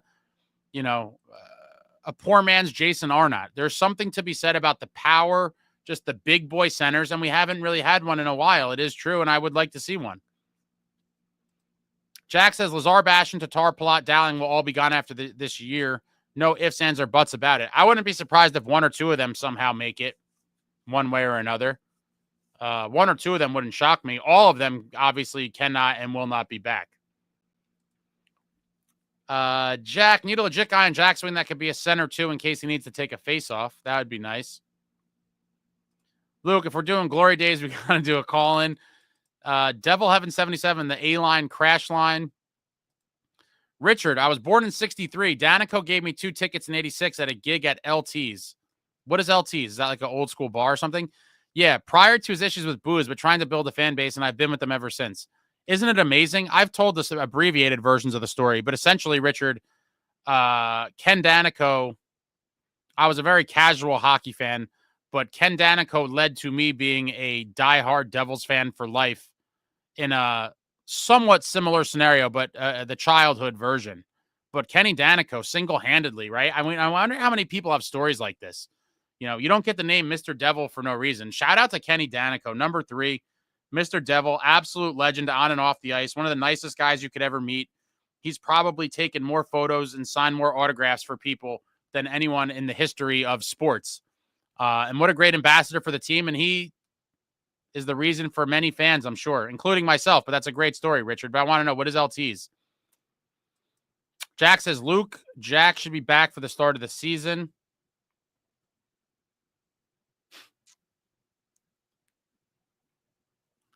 Oh, boy. Brady as a top 6. Brady would be phenomenal, but I let the dream die, man. It's not going to happen. But Brady is the ultimate trophy for me and has been forever. Jack says Brady ain't happening. I fully agree with you, unfortunately. Keeping up with the Devils, I like Glass, but there were other pieces for us to bring in. Absolutely, there was. Searle says, I hear McKinnon is good. Story of the season, finding Jack's winger. Yeah. Dino 5. Dino 5. Ace, gave you a shot a while back. Stepped away, but back again. Thanks for being the anti-fanboy caster. I'm not sure what that means or not. But if it's positive, thank you. I'm not really sure. I'm not sure. But thanks either way, I guess. I don't know.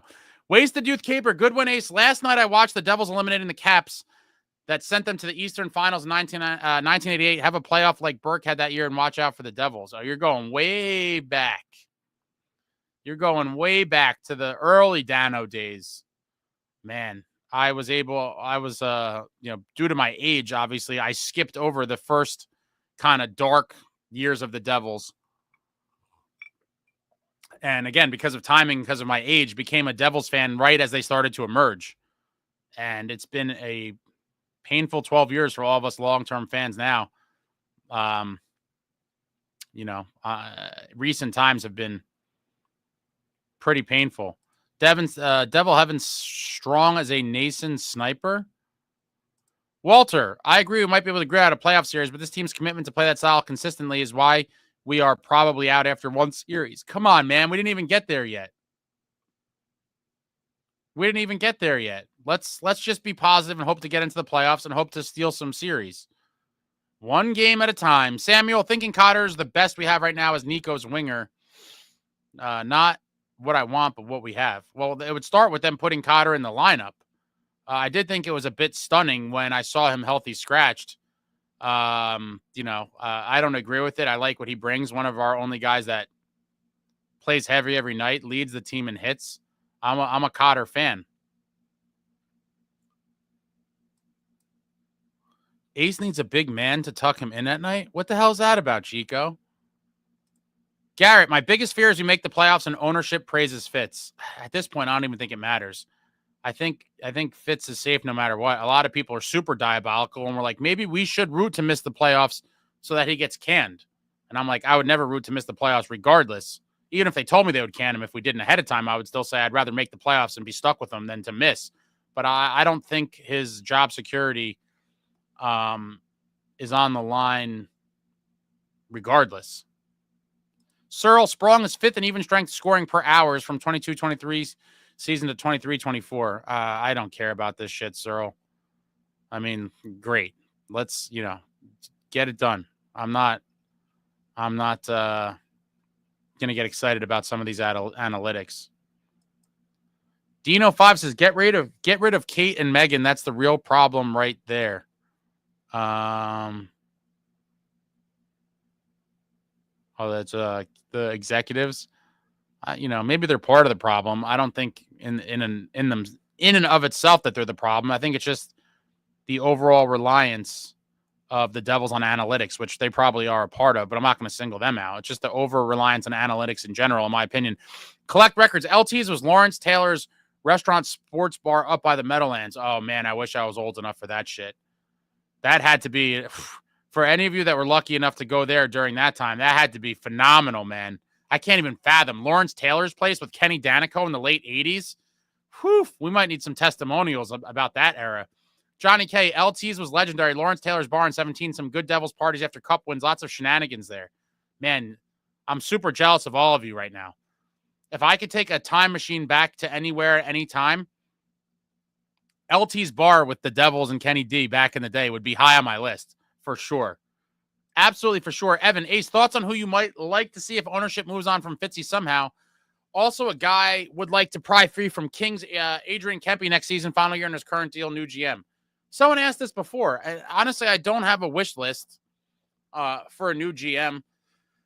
I do think if they were to move on from Fitz, I think it would be, I think they would have to offer it to Marty. But because of all the things in place where I do believe the GM is kind of hamstrung and hovered over by the owners, I almost wouldn't want Marty to take it because I feel like he'd be getting set up for failure. And so in a vacuum, my answer would be Marty. But given all of the things that I've seen, I wouldn't want Marty to get set up in a position to fail. And I feel like whoever is the GM of the Devils has a lot of nonsense to navigate in the background, which I don't really like. And it kind of makes me sick. John Mick, Danico was always terrific to the fans. He absolutely was.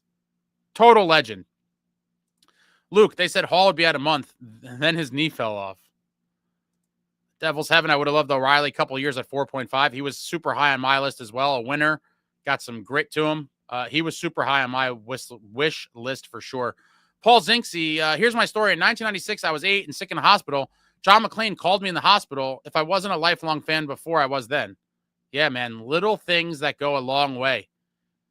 Little things that go a long way, especially to build the fan base for hockey. I mean, hockey guys, by and large, are just the best athletes out there, hands down.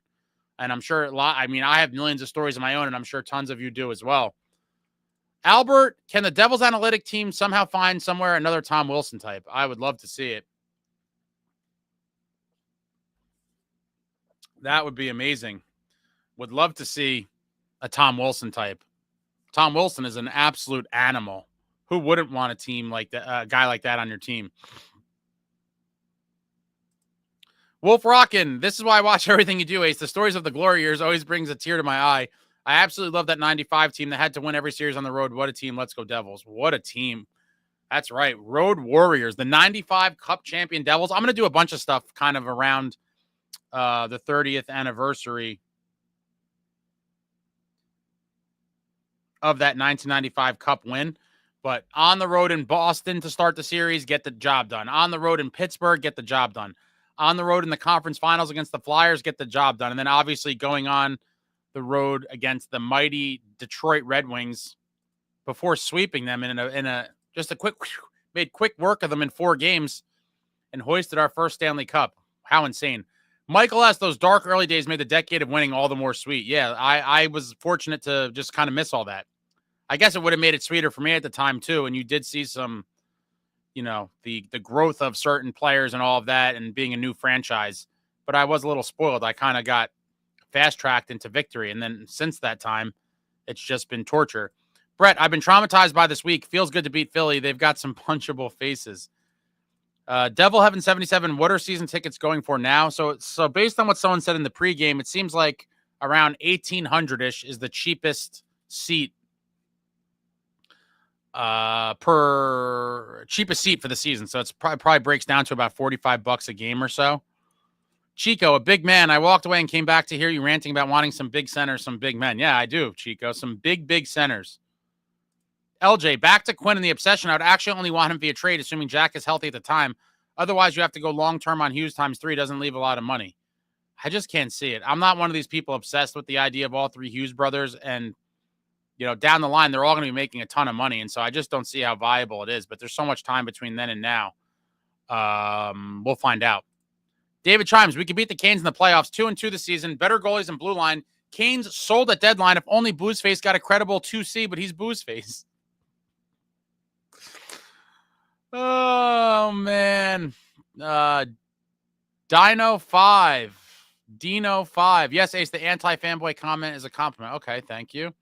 Samuel, I want Fitz to prove us wrong, and we will. The Cup. That's not proving anything from Fitz for me, personally. We could win the Cup, and he still needs to go, but it is what it is. Dino 5, yep, they're the analytics people that ruin our players we acquire and prospects. Wasted Youth Caper, yeah, Ace, my father, when I was 9, my father wanted me to be a Habs fan. I said no. I was a Devs fan since 1987. My favorite players at the time were Verbeek and Muller. Very nice. Very nice. Kyle, did you see Hall snap at Daniel, the beat reporter, about his goal scoring? No, I did not. What happened with that? I jumped right on here, so I haven't looked at anything yet. I typically, after the games, when I do these lives, I typically go back afterwards and kind of look at everything, whether it's online or the players post-game, whatever the hell they had to say to the media. And because we weren't on MSG today, I literally came on here like a second after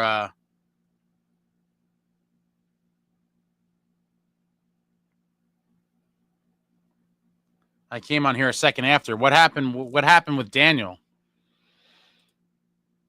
Dano owned Mezzanote in Bloomfield. They haven't called one. Had private parties there during 95 playoff run. Yeah, I actually was at that restaurant. I've been there a million times when it was there.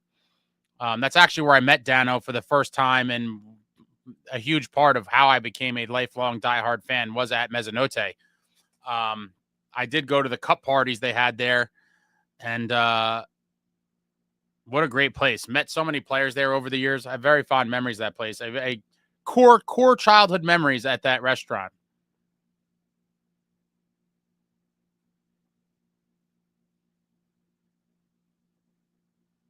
Samuel took my son to see the Cup Series in 95. He was 7. Rewarded me by becoming a Flyers fan. Oh, my God. How? Luke, my buddy's wife is going through chemo for breast cancer. First day there, Mr. Devil himself was there, still doing stuff like that. Dano is and always has been the man. Absolutely. There's millions of stories like this about Dano. Absolute legend. Can't be said enough. I will be very sad the day that Dano decides he wants to kind of step back and retire. I hope it's no time soon, but he's been on the hockey season grind now for over 40 years. It's crazy. Kevin, Ace, I have a Lou story. It was 1992. I was a high school senior, and we were playing the Rangers in the first round. I sent Lou a letter by fax to let him know how upsetting it was. The more it was packed with Ranger fans. That day he called me, and I was able to get tickets to games 3 and 4. Had to pay, but I was in nonetheless. We won one of those 2 games. Lou to a T. Very nice. Albert missed the days of Devils games at the Meadowlands, followed by a trip over the wooden bridge to the Big M for the last few races, then on to the TikTok Diner to finish out the night. Man, that sounds like those are the days, Albert. That the wooden cattle herd with the big cracks through the planks when you would see the highway underneath you. I still have like one nightmare a month about those things. I remember as a kid looking down and being petrified as the whole damn thing would you would feel it kind of shake on some nights too. Wasted Youth Caper, thank you for the super, sir. That's $5 Canadian. I'm not sure how much that is in America. Was that like $1 American? I'm kidding. I love our neighbors to the north. Love Canada. Thank you, bud, for all the great content. You should be everyone's go-to for Devils everything. Keep it up. Thank you, sir. Appreciate the super. Appreciate the kind words. Yeah, let's go Devils. We're still in this thing. We are still in this friggin' thing. Chico, if you collect all 3 Hughes brothers, they'll fuse like the Megazord from Power Rangers and score 9 goals a game. Wow. That would be nice. I don't know if the dream's possible. I mean, I have to think the Devils owners and marketing department is drooling over the possibility. And I'd have to believe that Quinn and his brothers are maybe drooling over the possibilities as well. And I do think when he becomes an unrestricted free agent, he is going to definitely poke around with the Devils for sure. I mean, how would he not? Hopefully we have our stuff figured out then. Jack McCabe, Eric Hall just called out Daniel Amoya while I was interviewing him during his postgame. Oh my God, where is this? I need to see it. Devil Heaven, I've done the Fire and Ice Lounge tickets a couple times. Good times.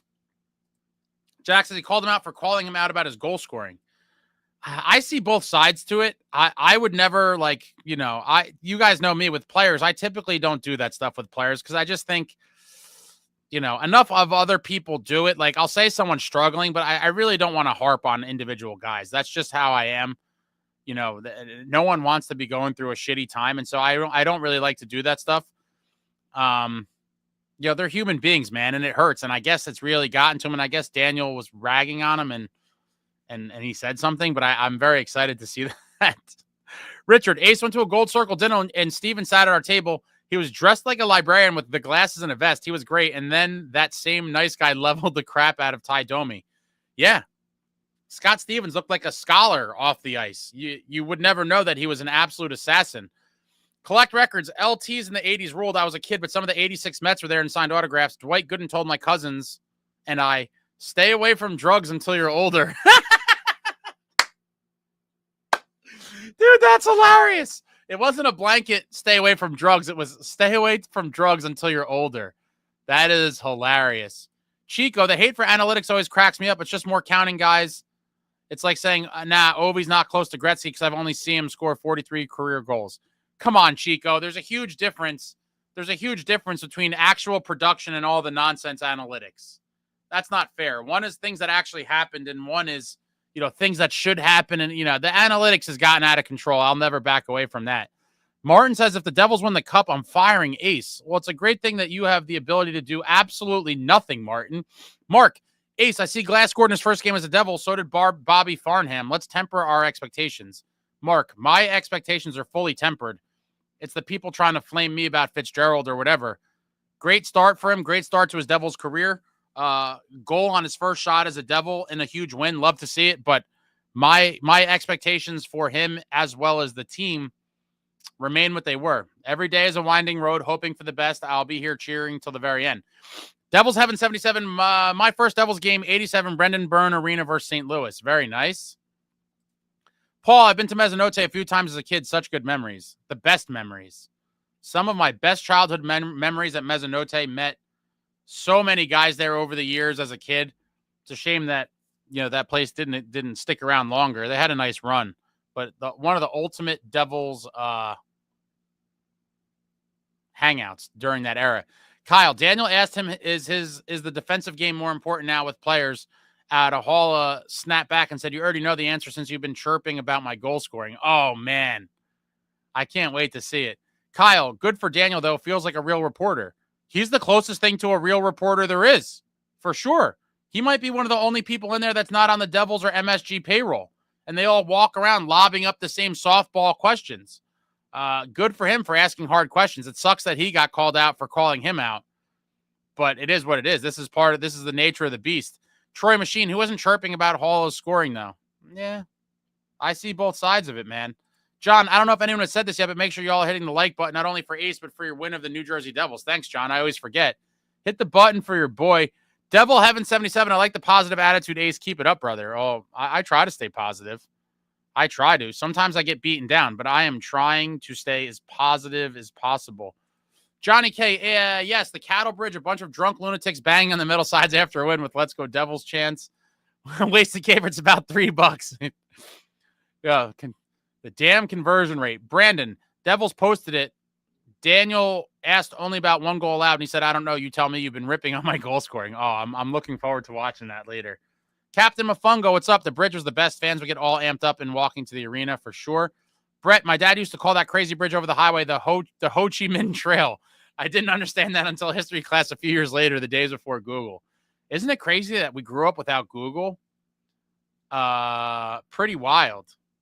Kids these days were just, they're going to grow up with cell phones, the internet, Google, social media. And I'm thankful I grew up when I did, man. I'm glad that I played outside and all this shit wasn't at our fingertips and I had a normal childhood. I fear that normal childhoods may fail to exist now for these kids. And it's a shame. Devil Heaven 77, Scotty number 4, our captain, is like shaking hands with a grizzly. Oh, he has some mitts on him. Scotty's got some man paws. I have pretty big hands. He's got man, just complete paws. Wow.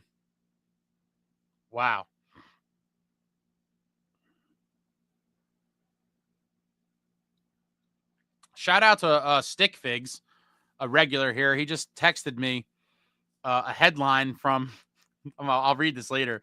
He sent me the link, and it's just how Tom Fitzgerald has ruined the New Jersey Devils. Oh, man. Dino, nothing on Daniel Amoya's Twitter X page on the Halla incident. Wait, someone tell me where is this incident, though? Is it on the Devils YouTube channel? I have to make sure I'm able to see this. Cody Glass for MVP. Walter Ramirez, Halla needs to grow some deeper skin. Not outlandish to call out someone who hasn't recorded a point in a quarter season. Kind of chicken shit move by Halla to say that to him. Again, I see both sides of it, right? And as long as, like, Halla isn't like a complete baby about it, I'm okay with it. It's like if you chirp a player, be ready for them to chirp you back. I see both sides of it, and hopefully, Halla still talks to him and life goes on and they can get past it, but that's all part of the game, right? Media chirps, player chirps.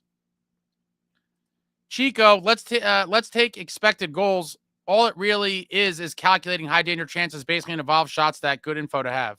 Yeah, but I'm not going to live and die with it. Like I said, I do think analytics has a place, but I do believe it's gone way overboard, and I do believe that analytics is the primary decision-making factor for nearly every single thing this franchise does, and I'll never agree with it. Ryder, hope all the additions make an impact. Glass looked good and Sprung shot a ton. Looked fine to me. Still waiting for Tom to get back from getting ice cream.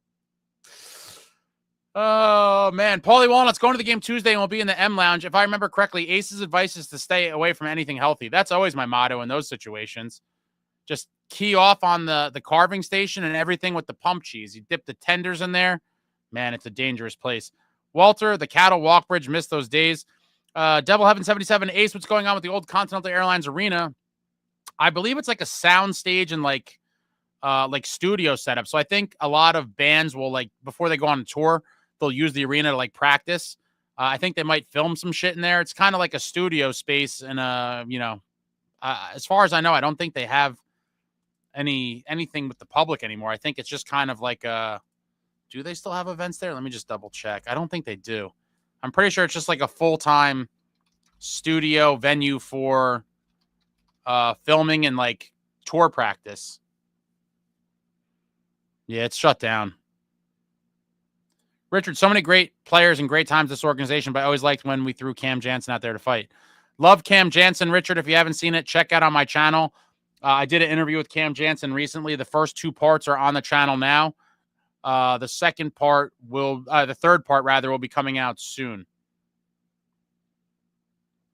Chico, where expected goals loses even me, though, is a situation like Meier, where his expected goals is good, so they refuse to swap his wing where he historically performs better both in standard and advanced stats.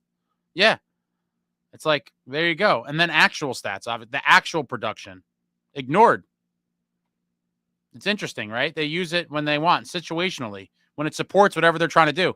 Vince, so happy we got to win. It was fun sitting in an enemy territory, happily winning all game. Let's go Devils. How was the food there, bro? What did you eat, Vince? Kenny Slack, thank you. It's American money. Much love to Ace and fellow Devils fans. Thank you very much, Kenny. I appreciate that. We love our Canadians, too, and sometimes we have some from other places overseas. We've had some a Swiss contingency, I believe, being that we have a lot of Swiss guys. We have some people over there in Switzerland and all over the world, but thank you very much, Kenny. Appreciate that. Oh, man, you guys are funny. I lost my spot now because when I click over.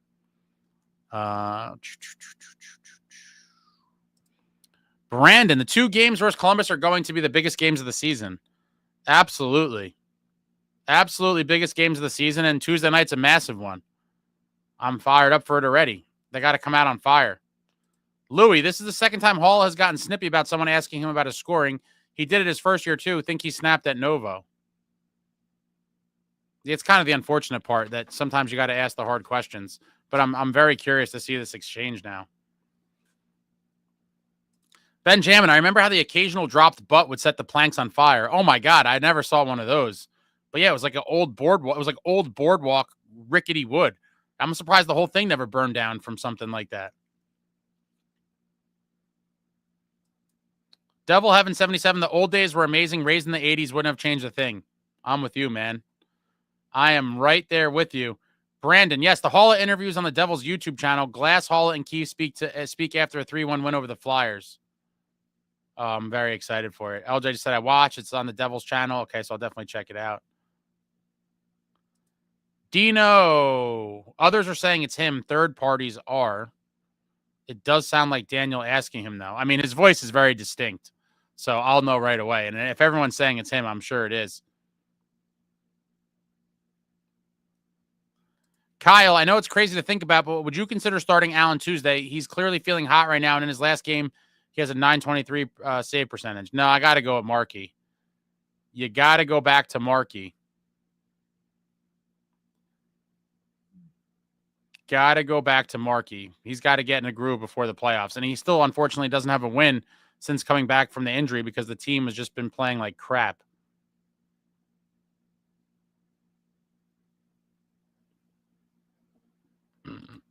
Luke, good stuff, gentlemen. Let's go Devils. Vince, I was sitting behind Flyers bench calling Delorier the whole game. He tried starting in the first, then stopped. I wish Dylan fought him. Dino, the Brat Pack, posted the Amoya question. Oh, boy.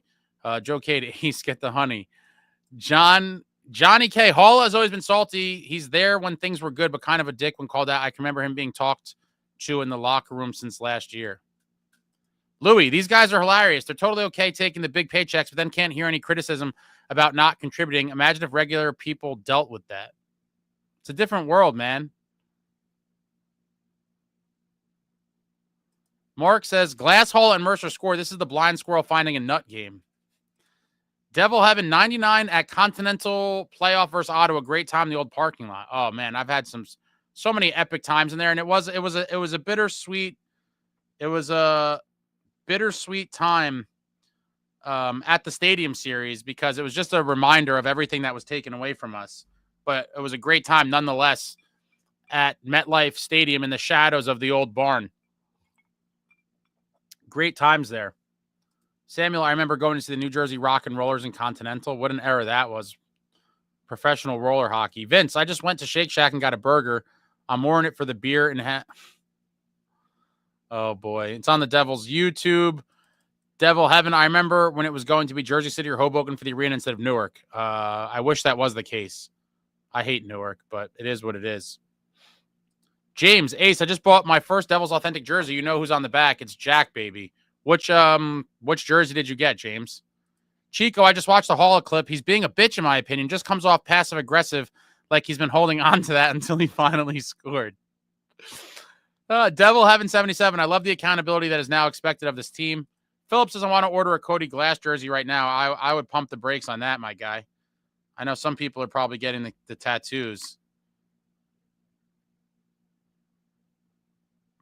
Brandon, got to pick up a Victory Pizza. See you on Tuesday's pregame live.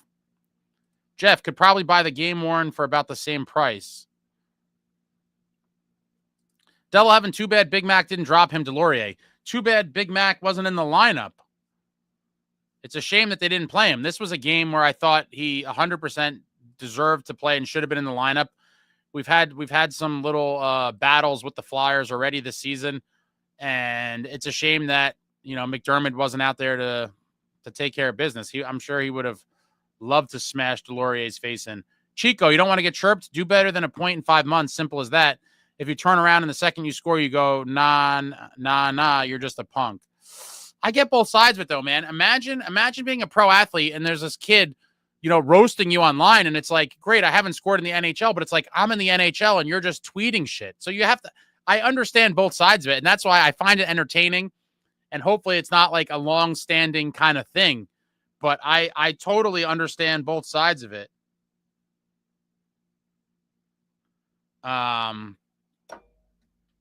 It's a little bit of a, I think there's a way to do your job without the players feeling attacked. And I guess whatever he did kind of led to Haula getting a little salty. Danny says, do you think Fitz gets fired if we miss the playoffs? I do not. Nicole, I would love it if the refs just didn't get in the way and would let the guys fight. It would make my day and ADD so – wait, it'd make my day and add so much to the game. My God, I'm struggling out here, Nicole. It's been a long couple days. I would have loved to see the fight, but I don't think Dylan was trying to give it to him for whatever reason. And I think Keefe probably told him not to do it. LJ. Oh my God. Thanks to the super chat, sir. Top 5 all-time Devils defensemen, not Dano, Stevens, or Niedermeyer. Top 5. Wow. That's a monster question. Top 5.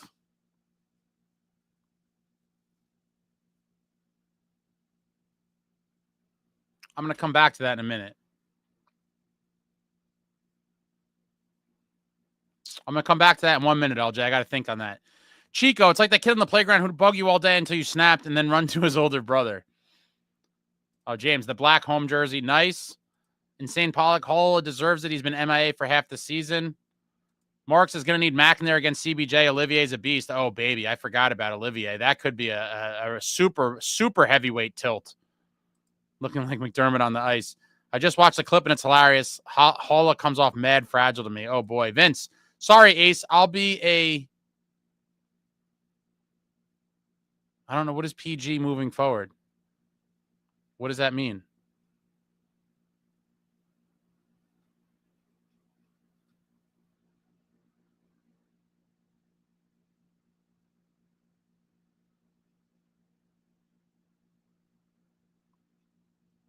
I don't know what that means.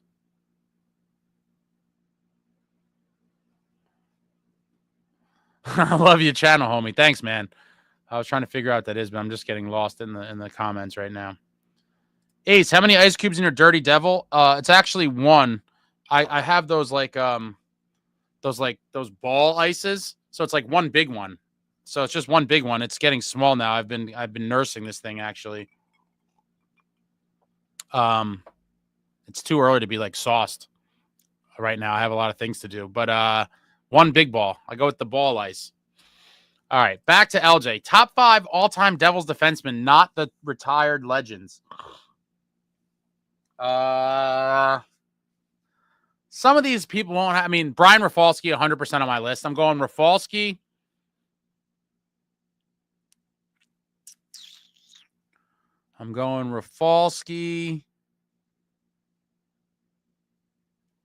I'm putting Colin White on there. A lot of people might not. I'm definitely putting Colin White. I love Whitey. Huge part of 2 Cup championship teams. So I'm going Rafalski, Whitey. And again, when I give these answers, I can only speak on, I've been a fan since 94. So my answers are always going to be in my fandom, my time. So a lot of times, I might omit older guys just because I didn't see them. Rafalski, Whitey. This one's hard. Rafalski, Whitey.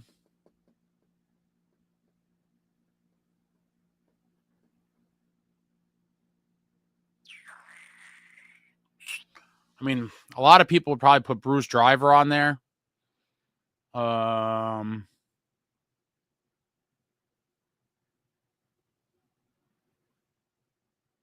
This is a really good question. There's no names like jumping out to me right now as like obvious ones. I'm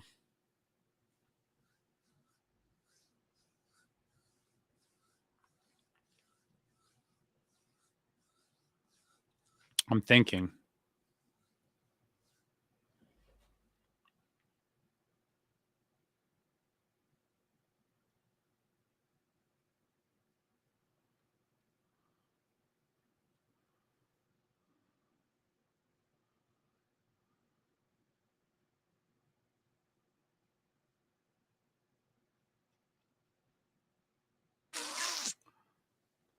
Yeah, I guess, Rafalski, Whitey are my first 2 that I'm like the most connected to both those guys. Were great on the 2000 and 2003 Cup teams. Rafalski, Whitey, I guess probably Bruce Driver. I'm going to go Andy Green, longtime veteran D-man Andy Green. It's a shame we couldn't get a cup with him. He was on that 2012 team that went to the finals. And after Green, let me see what you guys, there's just, someone's going to. Nicole says they have kept McDermott out just about all season. He adds to the game, and I'm over him being held back. I want to see McDermott in the worst way. I just don't know if we will. Chico is in the NHL. It comes to the territory. I would have said it to his face. He was underperforming, and part of the reason they were losing, he's here for a couple years. We're here for life. It's true. That is true, right? Like, you're here for a fleeting moment. We're here for till the casket dips. Fetisov before my time, so I guess that one would be on there too, Devil Heaven. But I did preface it with, I only got what I was there for. RA, after game 3 of the Cap Series in '88, a friend's drunk father strands us in the parking lot. We see Dano. He says we all can't fit in his vet, but he'll call one of our parents for us, and he did. Oh my God.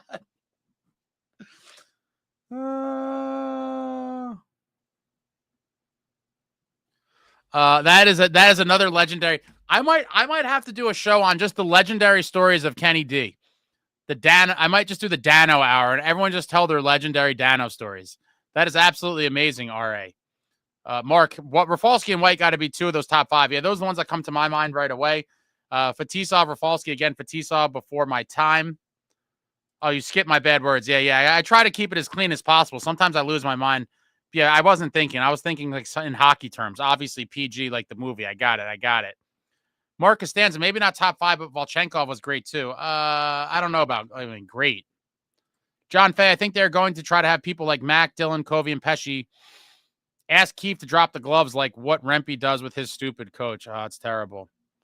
Another driver, Rafalski. Paul Martin was underrated, but I can't put him on my top. Jeff, Rafalski, White, driver, Martin, Green, maybe. Yeah, driver. James, Ace, better check your liver function. Devils drinking you to death. They're definitely adding to it. Yo, Snand, if the Devils end up falling to the number 1 seed in the playoffs, we end up playing Panthers. Are you talking about the wild card? Chico, Andy Green in his prime was on some brutal Devils teams, but individually he peaked as one of the best shutdown D-men in the NHL. Green, forgot about him. Old Russian D.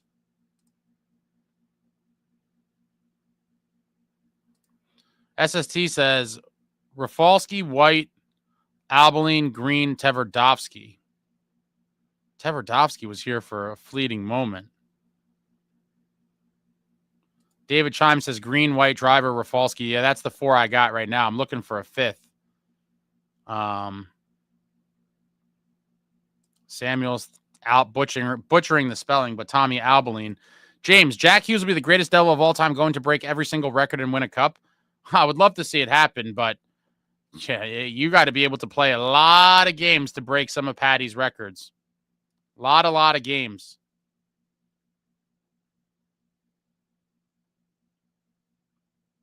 Richard says Rafalski, Green, Fetisov, White, Albaline,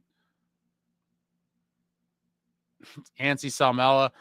When it's all said and done, Dougie might find his way on the list, I suppose, but I'm not putting him there right now.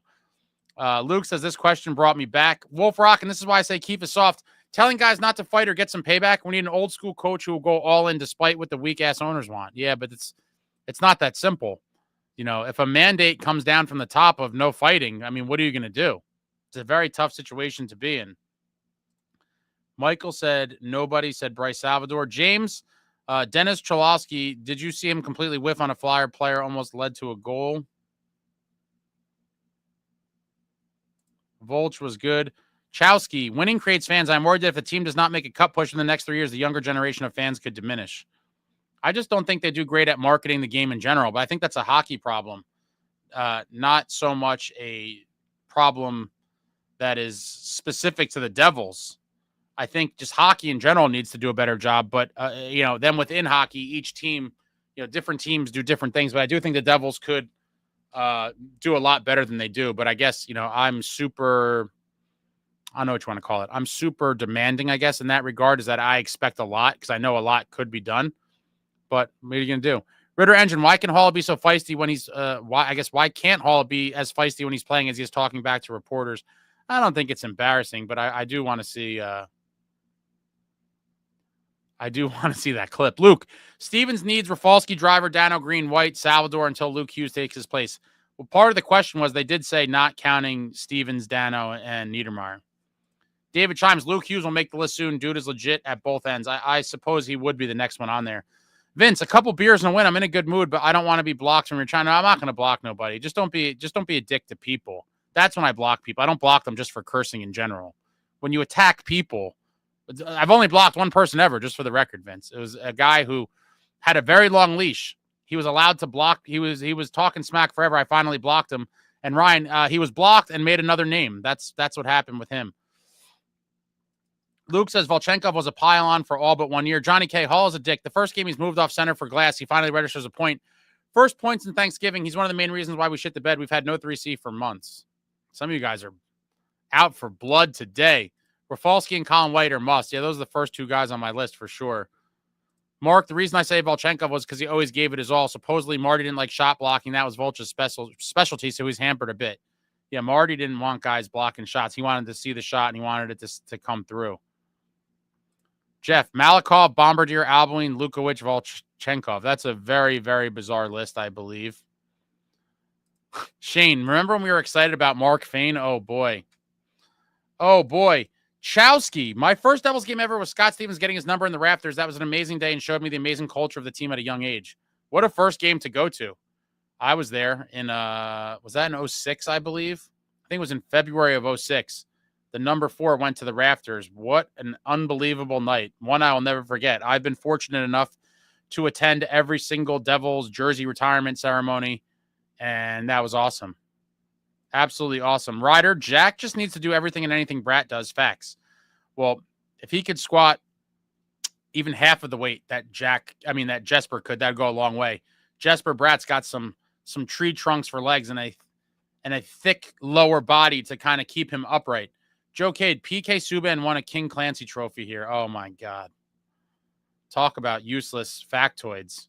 He's definitely not making my list. I'm sorry. Mark, Salvador was great one season and became a traffic cone after that. Kevin, I would add Slava Fetisov to that list and maybe Alexei Kasatonov. Yeah, before my time. So Fetisov I knew was going to be on a lot of people's lists.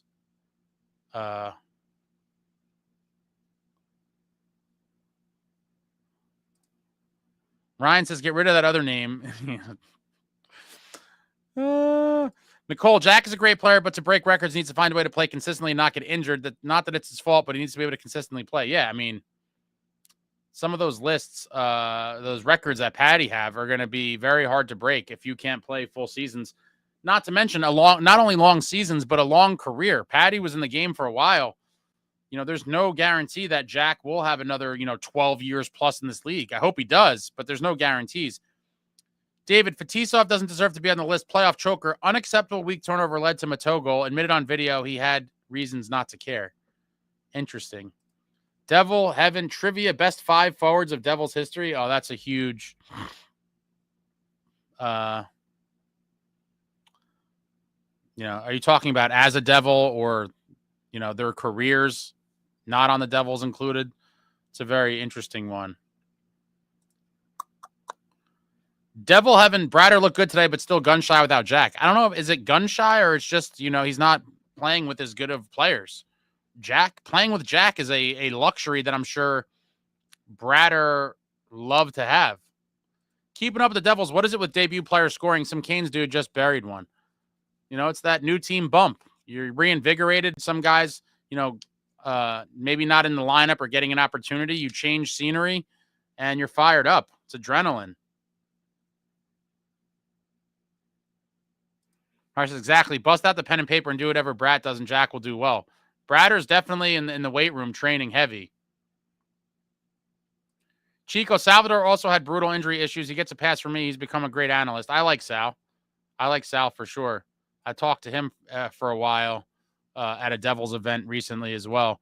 Wolf Rock and Ace, why is everything connected to hockey so damn expensive, but the players make less than guys in every other sport? Absolutely ridiculous.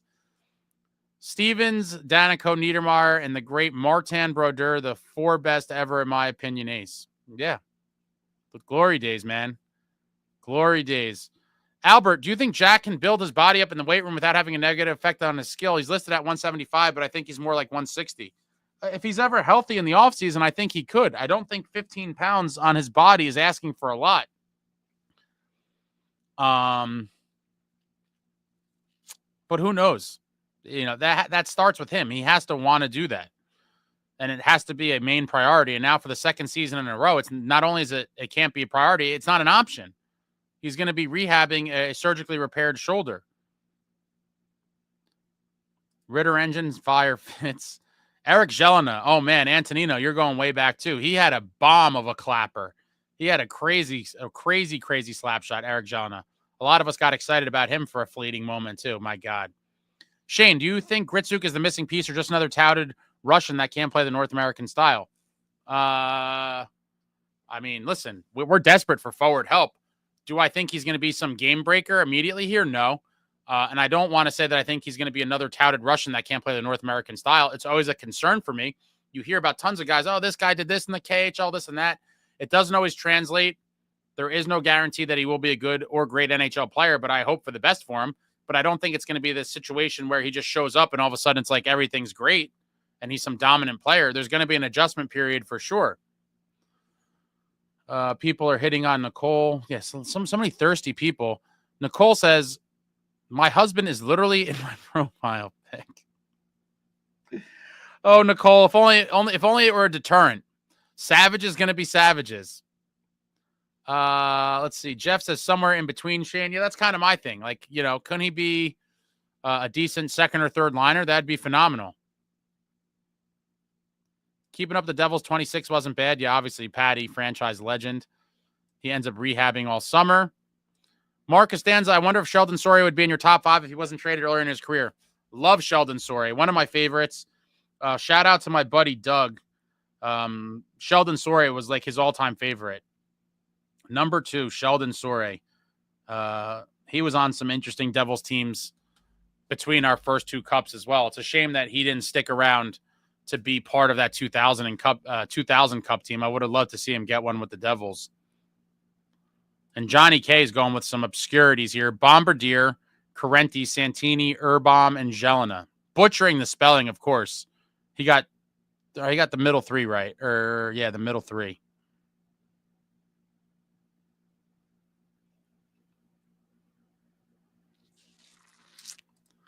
Lawrence, I bet the homeless guy isn't proving a point to Nobel laureates. What? I don't know what you guys are talking about. I have no idea what that's about. Devil Heaven, Holy shit. Sore Shelley had a missile. Pete the Schmeat was at the game today. Team had some great looks. Let's go Devils. Do you live in the area, Pete the Schmeat, or did you make the ride there? James, the way I see it, Jack is like a modern sports car, quick and agile, but one little bump and he's out of commission. We need a forward like an old muscle car made of steel and could go through a wall. I like that. Mark, along with Sawyer, we had Willie Mitchell, some D-men who went on to be stellar players. Yeah, even who else gets kind of lost in the sauce? You know, Jason Smith went on to have a great career. We had a lot of guys. I'm trying to think back now to other guys that went on to have, you know, good careers, but the defensemen.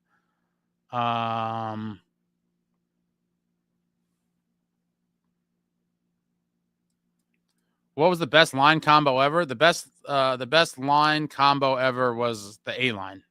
Jason Arnott, Patrick Elias, Peter Sikora. The best to ever do it for your New Jersey Devils, for sure. For sure. Kenny says, I just read that Gritsuk might be available for the playoffs if he signs. I don't think so. I'm pretty sure those guys are like nearly held hostage over there. And I don't expect him to be here until next year. But I always say with the KHL guys, I'll believe it when they're here. You know, it is what it is. There's so much stuff behind the scenes. When they're here, then I'll be happy and excited to see their debuts. Mark Fain and John Merrill had good careers after NJ. Pete the Schmeat, live in Central Jersey, was about a 2-hour drive. Okay. Devil Heaven says, sorry, Nicole, didn't realize you were married. Keep it up, the Devils. While recent games still carry more weight than older ones, their influence has been reduced. I solved this puck money thing. Yo, Snan, the Devils sacrifice skill for toughness. I disagree with that. A lot of people are saying that, but it's not like we got guys that are just tough with no skill. Like Nason has skill. Johnny Kovacevic and Dylan are defensemen. Like, you know, it's not like we went out and got all of these one-dimensional players that have no skill. Best line ever was the crash line. I have them at number 2 on my list. Love the crash line, but I can't put them over the A line. Wolf Rock and 74 Ace. How about Sean Chambers in that top 5? He scored 2 goals in the 4th game of the finals in 95 sweep. Yeah, I think just because of lack of duration with the Devils, he wouldn't make my list, but obviously he was a huge piece of that 95 team. A huge piece of the 95 team. Number 29. James Valenti, I live in Wayne. When I drove an old cop car, I can make it to Philly in 90 minutes. Would you have a Crown Vic tinted out, James? Of course, I remember Shane having Phil Housley in his twilight. Another Hall of Famer who made a little pit stop. At the end of his closer to the end of his career for the New Jersey Devils. Johnny K, obviously all highly touted players that amounted to nothing. Santini was supposed to be next Stevens, which was silly. When people make any sort of, I hate comparisons in general, but whenever people say this guy is going to be the next, and then they name someone ridiculous, like this guy's the next Lidstrom, this guy's the next the next Martin Brodeur, this guy's the next Niedermeyer. Like to say anyone, really anyone on the planet is going to be the next, and then insert the name of an all-time legend, I immediately tune it out. I'm like, this is where we are as a society. We're calling guys the next coming of an all-time legend. Like the odds of that ever panning out to be that are slim to none. And people do it constantly. It's one of my biggest pet peeves for sure. Jeff, I think they changed the ending of a contract year for KHL deals until the end of May. Yeah, I don't think he's going to be here till next year. Mark, Ace, here's a Stan Fischler all-time 25 Devils D-men. I guess there's a link. The link didn't show up. I'll have to look that up. Michael asks, okay, thanks again for having the gang over to your place after every game. Of course, Michael, thanks for coming out. Hit the like. Hit it for your boy. Richard, you guys remember that little skeeter, Steve Sullivan? Of course. Love Sully. That was a little guy that played tough. Devil Heaven, Stanley Cup Final 2012 fourth line. What a fourth line that was. Probably the Devils' best fourth line since that crash line. And that fourth line was Ryan Carter, Steven Giunta, and Steve Bernier. What a fourth line. And then the Rangers signed Holik. Yep. $9 million a year. Insane. I think he got 5 years, $45 million. It was what a contract and what a payday for Bobby. That one killed my soul. For Devil, Tuesday will be a fun one. Can we slow down the inevitable Jackets? They got to come out and hit, and hopefully play some lockdown defense. Yo, Snand, I can't believe the amount of people that think Fitzgerald did good this trade deadline after one Cody Glass goal. They're lost, man. There's nothing you could do. James, I had a Crown Vic, former detective's car from Plainsboro. They left the lights in the grill. Once I got in the left lane, everyone moved out of the way. Got 220,000 miles out of it. Missed that car. That is awesome. Keeping up with the Devils, Yegorov is the next Mercer. What do you mean by that? Like, what does that mean? I don't know what that means. For Devil, Fitz failed and justification will be followed by rolling eyes. The CBGB line was awesome. Devils Holic. Ilya Kovalchuk's 15-year contract with the New Jersey Devils, which was restructured after initial deal was rejected, officially ended after the 24-25 season.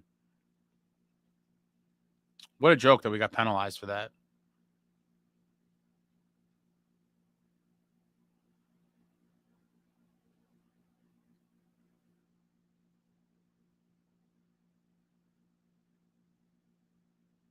Bobby eyebrows. CBGB caught fire that year. Yes, they did. Yeah, Mark got it. Bobby Holik, Randy McKay, Mike Peluso. Legends. Legends.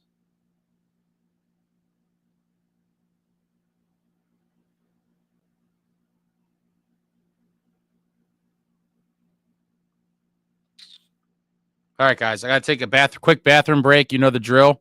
I'll be back in 2 minutes. Quick bathroom break, and then we will wind this thing down. What a day, though. What an afternoon to pick up 2 points in Philadelphia. Amazing. Amazing stuff. Amazing 2 points. Yeah, throw out your final thoughts, comments, questions, whatever you got. I'll be back in 2 minutes, and we'll shut this. We'll wind this thing down. I'll be right back. 2 minutes.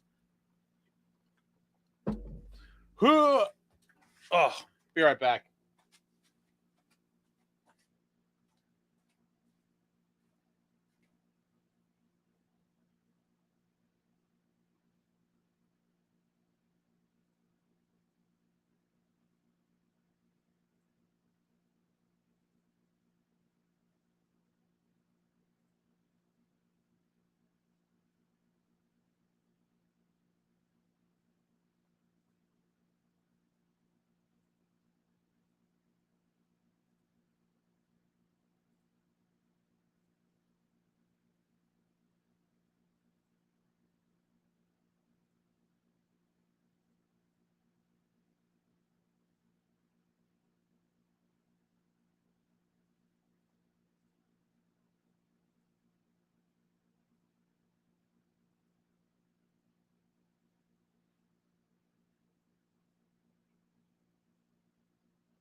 Dun, dun, dun. Oh, whoa, a lot more. Richard could be wrong, but I believe the Rags play the Jackets as well. Do we want the Blue Shits to win that game? I can never root for them. I don't really care who wins. It just needs to end in regulation. It cannot be a 3-point game. Only has to end in regulation. We do not want 3 points awarded in that game at all. That would be detrimental to us. James, do you think Fitz has gone after the season? Unfortunately, I do not, and I think you will see him again next year. Wolf, no tougher little guy that played like a giant than one of my favorites, S. Breland. Love Sarge. So love Sarge and was glad that he was put in the Ring of Honor. Much deserving, and Breland was a huge part of those teams. Very under-the-radar guy. The only guy on all 3 Cup teams, obviously, who didn't have his number retired, but he got the next highest honor, and he's in the Ring of Honor where he definitely belongs. Devil 1177, the 95 team was underrated and made it happy. They were either a 5 or 6 seed, I forget, but Road Warriors got it done, brought the first Cup home to New Jersey, and what a character team that was. Jersey Jimmy Dowd, for sure. He had the game winner, I think, in game 2, I think, in Detroit. Noah, how come Fitz didn't go after Jared McCann? I wish I had the answers. I have no idea. I always wash my hands, Louie. M. Sharp, what's going on? A win one at a time for sure.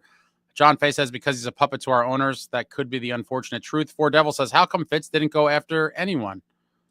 Yeah, right. You think I could be back that quickly? Come on, man. It's a quick number one and right back at it. Sprong and Glass are okay. Gambles at best. Glass did score. Four Devil Cotter was also okay, and it's rough times now. I liked the Cotter acquisition. I was kind of shocked that he was healthy scratch day. I think that's crazy. Ace, you watch Seinfeld? Not religiously. I've seen a bunch of them, but I definitely don't watch it religiously, and I haven't seen all of them, but I've probably seen a fair amount of them. Mark, thinking back to the 95 to 2003 Devils, Lou had huge balls when it came to trading. He traded some of our best players, Ralston, Arnott, Guerin, etc., but those trades always worked out. Yeah, Lou had it. The one thing you could never say about Lou, he had his pulse on the Devils at all times and always made moves that he thought would make the team better. And you look at, that Ralston trade early in the 2000 season to bring Claude Lemieux back, that was a big one.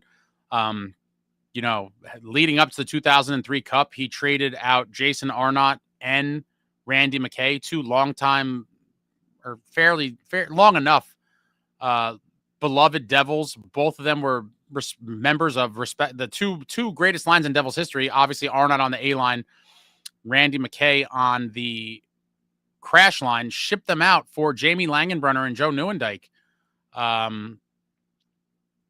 Very shocking trade to the fan base at the time. And without that trade, I don't know if the Devils won that 2003 Cup. And you also could talk about the trade that sent Peter Sikora to Anaheim and sent Jeff Friesen here. Jeff Friesen obviously had a great 2003 playoff run for us as well. And so without some of these trades, some of these cups would have never happened, in my opinion.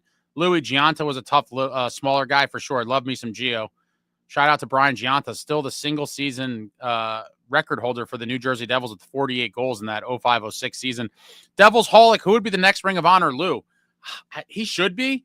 I don't know if he will be because he's currently employed, and I think they're weird about all that stuff. It was great to see Lou. He hasn't really been around too much, and he did come out for the Jacques Lemaire Ring of Honor night. It was awesome to see him there.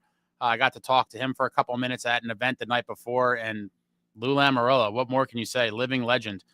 Wolf Rock, and have a great night, A. See you on Tuesday night, hopefully after another Devils win, brother. Yo, have a good one, Wolf. Hopefully we're here celebrating another big Devils win. Metalander Vladimir Malikov had about Clapper. Number 7, baby. Malikov, another 2000 Cup champ with your Devils. Devil Heaven 77, let's get McCann this summer. There's a bunch of guys that I would like to go after. We'll see who we go shopping for. Louis, the reason I ask is because the Hall of Comeback today reminds me of the Jerk Store episode. I'm going to have to watch it now. That one doesn't come to mind. Ace, you watch Ozark. Isn't Ozark done? I did watch Ozark. I thought Ruthie on Ozark was one of my favorite characters on a TV show in quite some time.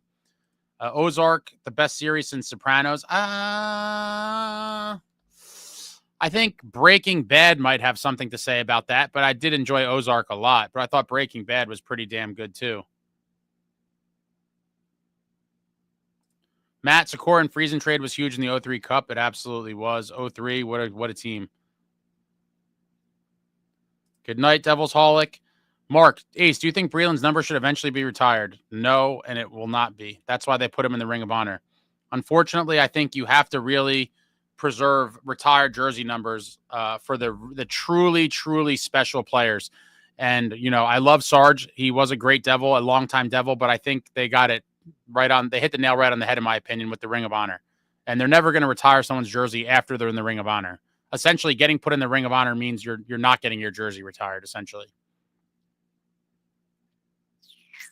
Johnny K, there wasn't a cap back then. Much more difficult these days, for sure. Not having a cap was a great time. Louis, see you later. See you Tuesday. Metalander, what do you mean? Where do those funny Sean Avery clips come from? He posts them on his Instagram.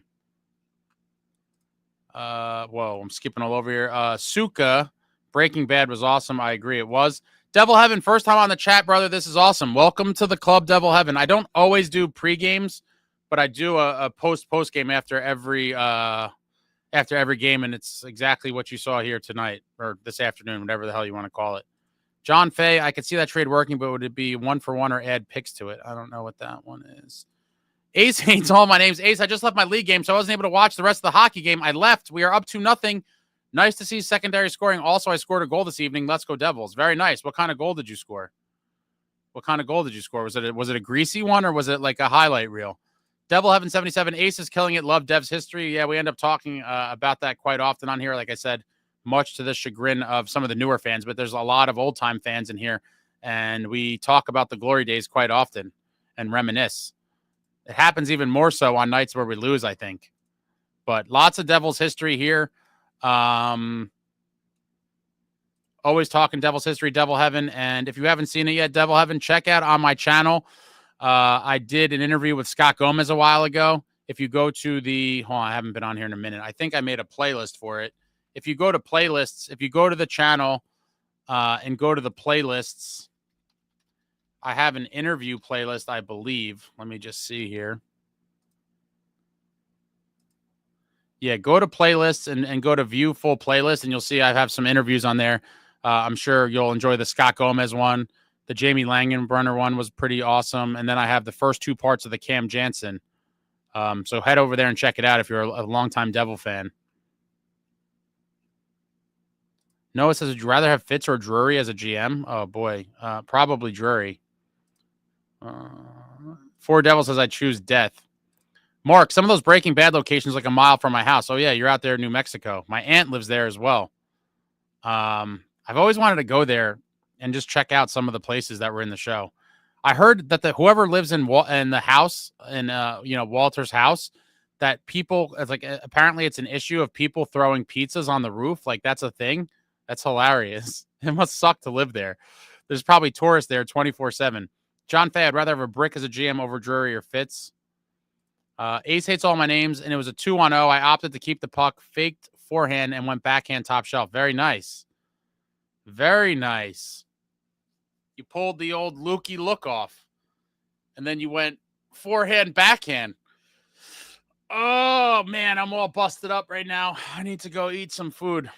What a long day, but what a great 2 points for your New Jersey Devils here today. What a game. What a game. They made it a little bit closer than I would have liked, but in the end, 2 points is 2 points, and the Devils have a big one on Tuesday. Biggest game of the season, obviously, and that's pretty much going to be every game going forward. Biggest game of the season. I've heard about Breaking Bad. Yeah, it's a great show. I started watching Oz. So many people told me I have to watch it. I did not watch it, and I've been told over the years by so many people that I would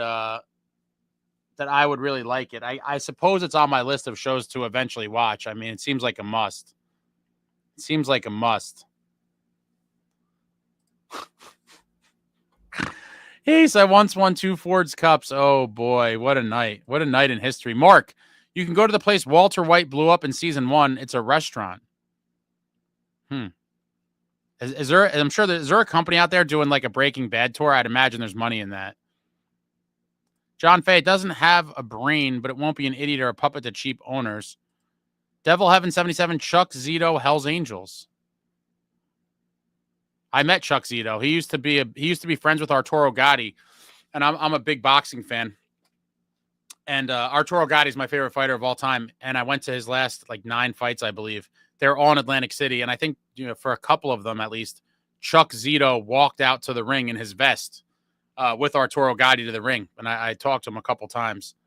Metal Anderson, speaking of 95, when is that Cup team signing event? I think it got delayed. I'm pretty sure it got delayed. I heard some rumblings. I haven't followed up on it. A lot of people have not so nice things to say about the company running it. I don't have any experience with them, and so I can't speak on that. But apparently they have a very checkered past and a lot of stuff kind of behind the scenes. But as of right now, I believe it's postponed with no confirmed date yet. Kenny says, teach our players how to backhand. Prezify, did you watch UFC last night? Not sure if you're a fan or not. I'm a big UFC guy. I thought the main event was severely underwhelming, but I did expect more fireworks. But I think a lot of times when you get matchups like that of two truly elite fighters, and I do believe Pereira and Ankalaev are both elite, a lot of times they end up being duds. And I don't want to call it a dud fight, but it wasn't what I was expecting. You know, I was expecting definitely some more drama than that, and it was a very calculated, close fight. You know, I thought they got the decision right. I thought Ankalaev won. I didn't think Pereira did remotely enough. He seemed a little gun shy and hesitant to kind of open up and flurry like you have seen him in the past. And that's because he was you know, he had an elite fighter across the way from him. I was hoping for more, but it is what it is. Maybe they'll rematch, and we'll see. I just want to see John Jones versus Aspinall so bad. Mark says, "Oh yeah, they're Breaking Bad tours. I don't think they're as popular anymore." Yeah, as time goes on, I'd imagine they would kind of fizzle. Devil Heaven 77 favorite mobile film? What the hell's a mobile film? Albert, other NJ Devils hang out in the older days, the Verona Inn and Mealy's Restaurant. Familiar with both of those. Wasn't young enough to be able to go to Verona Inn. I thought about trying to just slide in there. Oh, you're talking about mob movies? Gotti with Armand Asante. Favorite mob movie? Favorite mob movie? I couldn't give just one. If I'm going to go with three, my three favorite mob movies in no particular order would be A Bronx Tale, Goodfellas, and Casino. Those are probably my top three.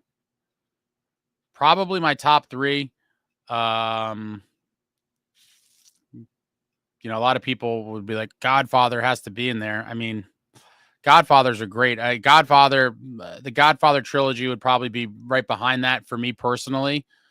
And then if I had to pick like a fifth, I might go Donnie Brasco. I really did enjoy Donnie Brasco. Mark, the pizza Walt threw on the roof was from Venezia's, now Aldo's. Pretty good pizza. The owner served time for robbing a bank. Very Italian. Drives a Camaro and listens to opera full blast in his car.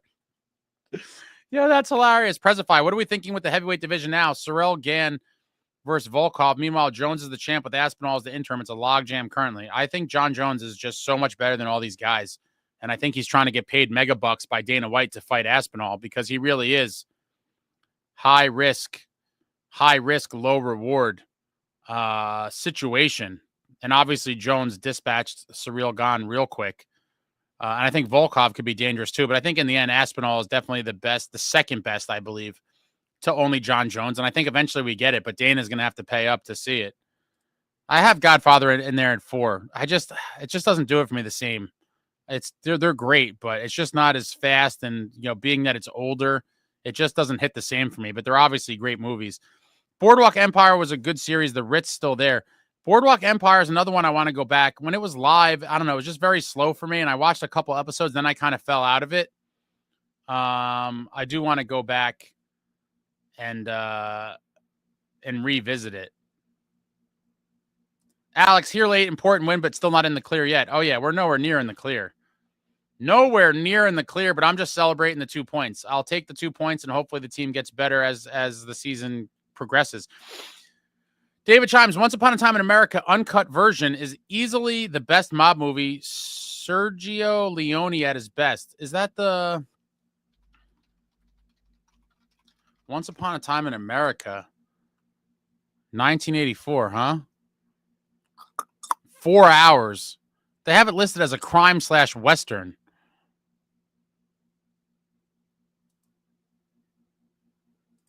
Mark, Ace, you should check out some of the French and Italian mob movies from the 60s and 70s. Okay. I could do that. Ovi scored 886. Wow. The Alexander Ovechkin march towards the Gretzky goal record. Wait, let me see something.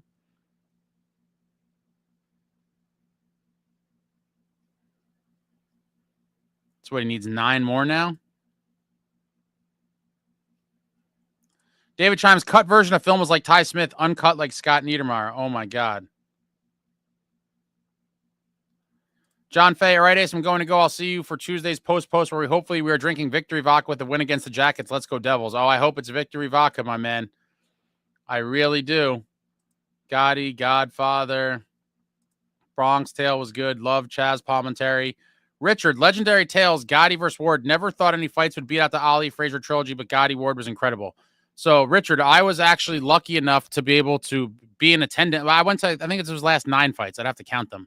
But I think I was able to go to Gotti's last 9 fights. And the first fight I ever attended live, coincidentally, first boxing match I attended live, which really hooked me. I was a big fan before that. First fight I ever went to live was Gotti Ward 2 in Atlantic City. Talk about what a fight to go to for your first fight live. I watched HBO boxing for years and years as a kid and all the pay-per-views and all that. And the first one I went to live was Gotti Ward 2. And what a friggin' treat it was. What a treat it was to see Gotti Ward 2. And then I was obviously in attendance at Gotti Ward 3 as well. What a trilogy. What warriors. If you're not a boxing fan, check out the Gotti Ward trilogy. It was something else. Just insane. Insane fights. Columbus strikes 1-0. Uh-oh. Uh-oh. Rangers are down. Werenski, huh? All right, guys, that's it. Wrapping up here. Your New Jersey Devils survive a late scare and beat the Philadelphia Flyers by a score of 3-1 at the Wells Fargo Center in Philadelphia, picking up points, 73 and 74, I believe. Let me just double check. Is this thing? Yeah, picking up points 73 and 74 on the season. They are in an absolute war for the playoff spot. Hopefully hang on to that 3rd spot in the Metro Division. And wow, what a time. What a time to be alive. What a time to be alive. A massive one Tuesday back at home against the Jackets at the Rock. Game of the season, folks. Game of the season. Must win. Must get the points. And wow. But thank you all for joining me today. This has been fun. Victory Vodka. Cheers to all you guys. I nursed this thing. The ice is almost gone. Pathetic. Pathetic job by me. But that's it, guys. I'll be back Tuesday. Maybe I don't know if I'll do a pregame or not, but I'm coming with the postgame, and hopefully this team could just find a way to win another game and get 2 more valuable points in the standings. Hit the thumbs up on your way out. If you're newer to the channel, poke around. Some interesting videos the past couple weeks. But if you're an old-time fan like some of you are, definitely check out that interview playlist. I got Gomer on there, Jamie Langenbrunner. The first 2 parts of the Cam Jansen interview, it was long, so I chopped it up into a few parts. The 3rd part, I'm hoping to get out this week. I have a Jay Pandolfo one coming out soon. I always got stuff in the works. So if you're newer to the channel, poke around, check out some stuff. And I'll be back soon. Thank you all for joining me. Thank you for watching. I love you all. Like, comment, subscribe, and all that jazz. Until next time, friends, let's go Devils.